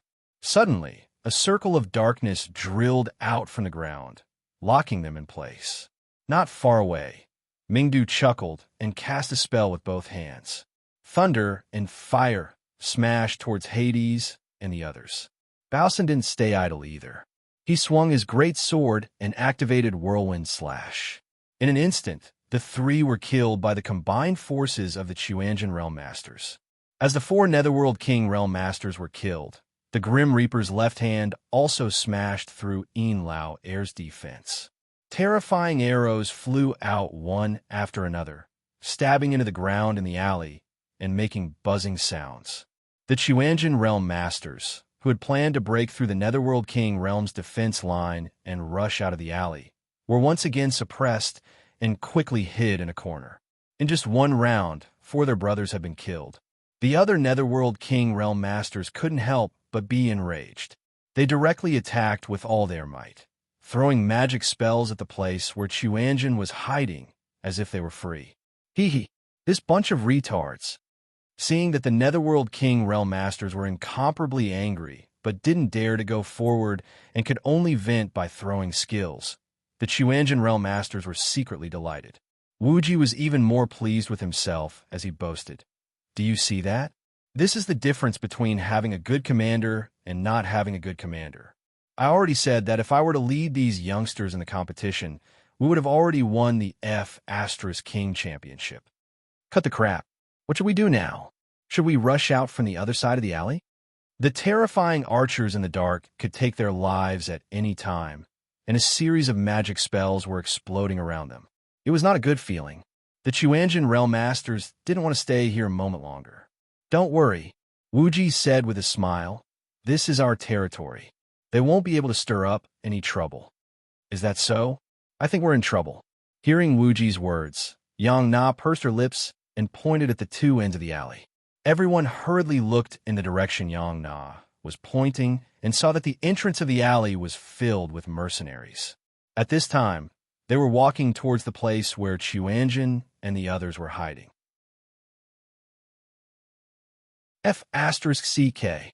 Seeing this, the Chuanjin realm masters were shocked. These guys from a Netherworld King were indeed ruthless. They were afraid that their own people would die and lose experience, so they actually called so many mercenaries to be cannon fodder. Mingdu cried out sadly, "It's over. Under the command of that old dog Wuji, we've successfully been surrounded like dumplings. Let's meet at the resurrection point." TSK, Wuji said disdainfully. They want to catch us with just these few people? You're overestimating this group of trash. They still have professional experts behind them, Mingdu retorted. Wuji was still unhurried as he said, "Don't be anxious. Wait slowly. There will always be a way out when the time comes, understand? Take out the mahjong. Let's play a few rounds." Everyone was speechless for a moment, then said in unison, "Playing mahjong is so boring. Why don't we beat you up?" Damn it. Even in a time like this grandson still had a relaxed look on his face. The members of the Chuanjin sect were at a complete loss. If you have any tricks up your sleeves, just tell us. I hate those who keep us in suspense the most. While the Chuanjin realm masters were rubbing their palms and getting ready to beat up Wuji, Grim Reaper's left hand, who was lying in ambush in the dark, suddenly received a message from Rat. The message only had 3 words. Grim Reaper, retreat. Retreat? Seeing Mouse's message, Grim Reaper's left hand was dumbfounded. Puzzled, he replied, "You must have drunk too much. I'm about to wipe out the Quanzhan sex group in one fell swoop. Why are you retreating? I even saved your subordinate's life just now. Don't tell me you're thinking of stealing my kill." Soon, Rat replied angrily, F***CK. We've known each other for a long time. Am I that kind of person? If I tell you to retreat, then hurry up and retreat. Otherwise, it'll be too late. Although he did not know what Rat meant, as an old acquaintance of Rat, Grim Reaper's left hand knew what Rat was capable of. Sigh. Helpless, Grim Reaper's left hand sighed and ordered, "The situation has changed. Everyone retreat." However, just as Grim Reaper's order was sent out, he immediately received a message from his subordinate. "No, we can't retreat anymore." Grim Reaper's left hand was stunned when he heard that. "What do you mean?" Chapter 1148. We've been surrounded. Seeing his subordinate's message, Grim Reaper's left hand hurriedly looked down and saw that the alley that Chuanjin was hiding in was filled with players. Moreover, there were countless players swarming in from all directions. In the blink of an eye, the streets, alleys, ground, and roofs were all filled with people. The mercenaries and other masters of the Netherworld King realm that were closing in on the Quanzhan group were completely surrounded by them. Blood Alliance? Blood Alliance was an old guild and also a professional esports team. As someone in the same industry, Grim Reaper's left hand obviously recognized Blood Alliance's badge. When Grim Reaper's left hand saw the badge on the player's chest, he couldn't help but cry out. He didn't think that Blood Red War flag would interfere at this time. Of course, with Grim Reaper's left hand's personality, he wouldn't argue with Blood Red War flag about why they suddenly appeared and targeted him. After all, these mercenaries had appeared in Yu Huicheng to surround Yu Huicheng's players first. Grim Reaper's left hand and Blood Red War flag weren't on the same level. Seeing Blood Alliance suddenly appear, Grim Reaper's left hand could only grit his teeth and send a message. "I'll cover you. Go back underground." After sending the message, Grim Reaper's left hand took out a row of arrows and knocked them on his bow. The bow was like a full moon, and the arrows flew out. Pung, pung, pung. With a series of sounds, several thick arrows flew out and pierced through the Blood Alliance players surrounding the Underworld players. They were then nailed to the ground, kicking up a cloud of dust. F***CK. When the Blood Alliance players saw the thick arrows on the ground, they felt a chill in their hearts. They hurriedly went around the Underworld experts and didn't dare to get close. The Underworld players took the chance to go back underground and disappear into the sea of people. Seeing his subordinates leave, Grim Reaper's left hand knew that his position had been detected. Facing tens of thousands of Blood Alliance players, Grim Reaper's left hand obviously wouldn't fight them head-on, so he logged out of the game without a word. At the same time, Quan Jun, who saw the Blood Alliance players coming to save the situation, came to a realization. No wonder Wu Ji was so fearless. He had actually called for Blood Red War flag to help him. The Grim Reaper's left hand was only responsible for his own brothers. As for the cannon fodder mercenaries, they weren't so lucky. Blood Alliance had many players, and there were tens of thousands of them online every day. As soon as they received Wu Ji's message, Blood Red War flag told all of their players to put down what they were doing and return to the city to help. When the Blood Alliance players saw the mercenaries, it was as if they had seen a boss. They surrounded them, raised their weapons, and started killing. Mercenaries usually bullied normal players. Compared to players from a big guild like Blood Alliance, they were like a motley crew compared to a proper army. What's more, there was such a huge disparity in numbers between the two sides. The mercenaries naturally could not hold on any longer.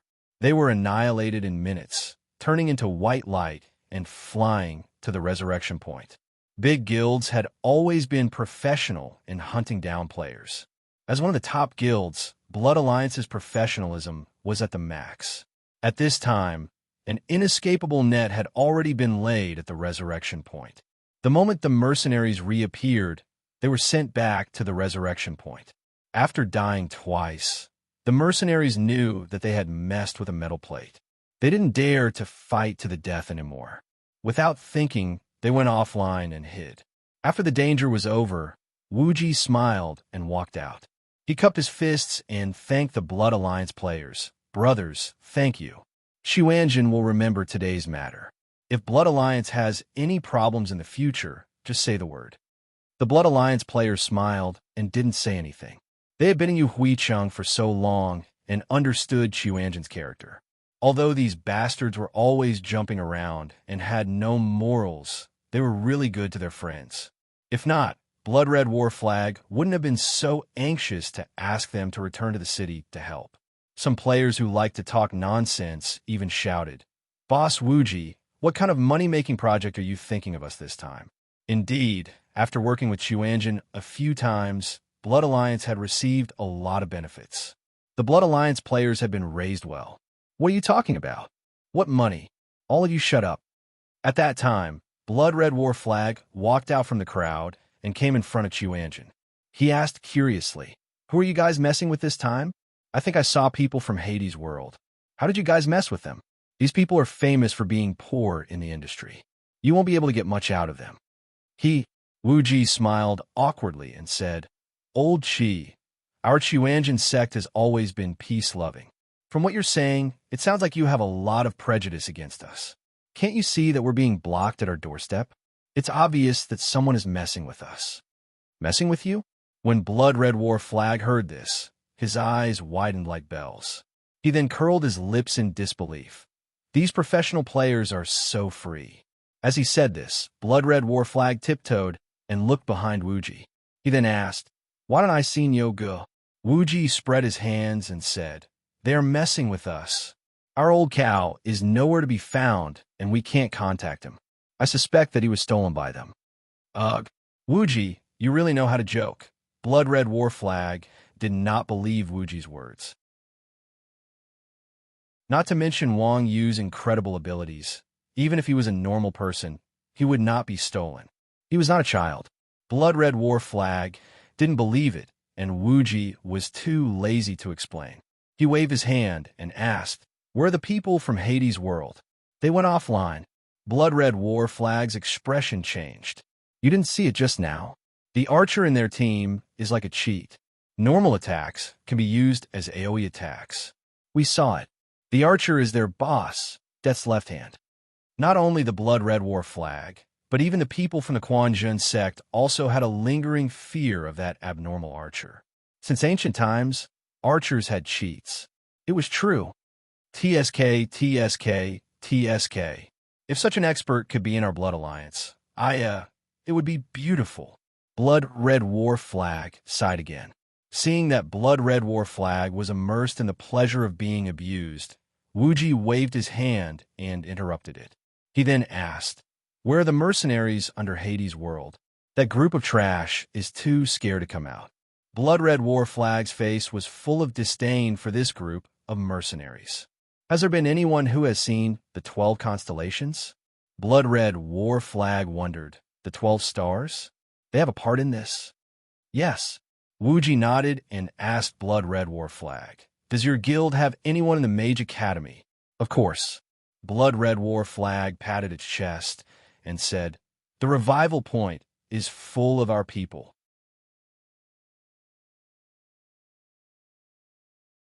Chapter 1149.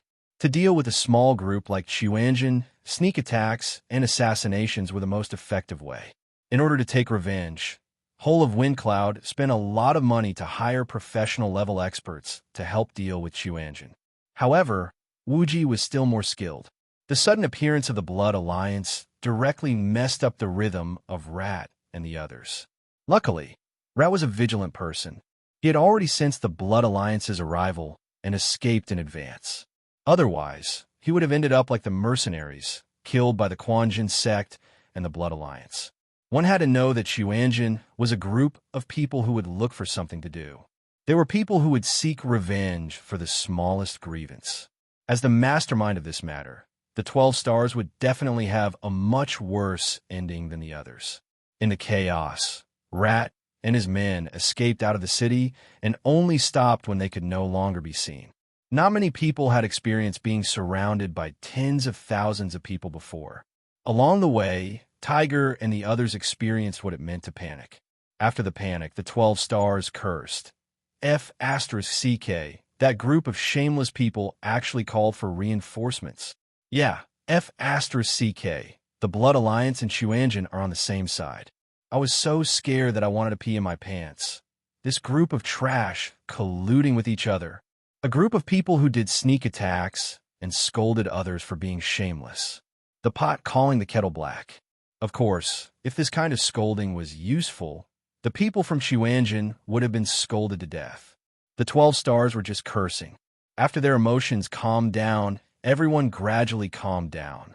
Tiger thought about it and asked, "What do we do now? Do we still go back to kill them?" The 12 constellations had originally planned to teach the Quanjun sect a lesson, but the result was not only that Fifth Dragon had been killed, but several masters from the Netherworld King realm had also died. Not a single mercenary had been spared. This was a typical case of trying to steal a chicken only to end up losing the rice. The 12 stars were all prideful people. After being tossed around like this, how could they take this lying down? "Go back my ass." Rat heard this and said angrily, "Our identities have been exposed. If we go back, who knows who will be killed? Then what do we do? Our strategy." Everyone was at a loss. It was all Blood Alliance's fault for suddenly appearing and messing up their strategy. "Tactics my ass." Rat said, "There have never been any fixed tactics. Improvisation is the highest realm. What should we do next? Everyone asked. The rat replied indifferently. Salat. Now that they're in our territory, it's no longer up to them. Blood Alliance's efficiency was quite high. Not long after, Blood Red War Flag received a set of coordinates and sent it to Wuji. Looking at the coordinates of the 12 constellations, Wuji frowned and said, "These fellows are quite vigilant. They have already run out of the city." Outside the city, Blood Red War Flag was confused. Where are they going? Do we need to chase after them? No need. Wuji waved his hand and said, "The map outside the city is too big, and having more people won't necessarily be an advantage. Furthermore, these guys should be heading to Salat City. It's inconvenient for you to have so many people, so we'll handle the rest ourselves." Salat City? Are you going to cross the city to kill me? That's not easy. Hearing the 3 words, Salat City, Blood Red War Flag frowned. Chasing after them across the main city was still something that crossed the border. If they were not careful, they might be ganged up on. It was not that Blood Red War Flag did not trust Xuanjin, but that no matter how strong Xuanjin was, they had no home advantage when they were in someone else's territory. Furthermore, Wang Yu was not here. If they crossed the city, they might be at a disadvantage. No matter what, they were old acquaintances. Blood Red War Flag felt that it was necessary to remind them. "It's okay." Wuji smiled and said, "As long as you know how to improvise, you won't be at a disadvantage anywhere. Just leave a few people for me to scout the coordinates." After saying that, Wuji waved to the Xuanjin people and said, "Let's go. Let's take revenge on Salat." "Okay." The Xuanjin people nodded with resolute expressions and followed behind Wuji. Seeing that Wuji was determined to chase after them, Blood Red War Flag could not stop him. They could only tell him to take care, then instructed a few players from the Wizard Academy to add Wuji as a friend and provide him with the coordinates of Rat and the others. In the instance dungeon, Wang Yu's group of 4 had already arrived at the gates of the Undead City. When they arrived at the city gates and saw the Undead City gates, they were all dumbfounded. The gates of the Undead City were blocked by a pile of solid white bones. There wasn't a single gap between the gates. How was this a F*King gate? It was more like a city gate built on the wall. As the class with the highest strength among the 4, Wang Yu walked over and pushed the white bones. The pile of white bones did not budge at all. It was abnormally solid. Wang Yu narrowed his eyes and smashed his fist against it. Bang! After a muffled sound, the white bones did not even shake. Not even a single bone fragment fell off. At this time, Wang Yu said thoughtfully, "This is an indestructible scene. Everyone, look around and see if there are any traps." Traps? Hearing this, the 3 people hurriedly looked around. However, the surroundings of the Undead City were clear at a glance. There was nothing special about it. The 4 of them searched for a long time, but found nothing. They could only resentfully return to the city gates. "Did you find anything?" Wang Yu asked. "No." The 3 of them spread their hands. They could see everything here at a glance. Was there need to ask if there was anything? No way. Wang Yu scratched his head and thought as he sighed. If only Wuji was here. He would definitely know what to do. Just as Wang Yu was racking his brain trying to think of a way to enter the city, Hataki, Might 5 Open, suddenly pointed at the spot where Huzma and Busrook had just occupied and asked, "What's that?" Hearing this, the 3 of them hurriedly looked in the direction that Hataki Wuwu was pointing at. They saw that the 2 bosses were standing on a circular bone platform.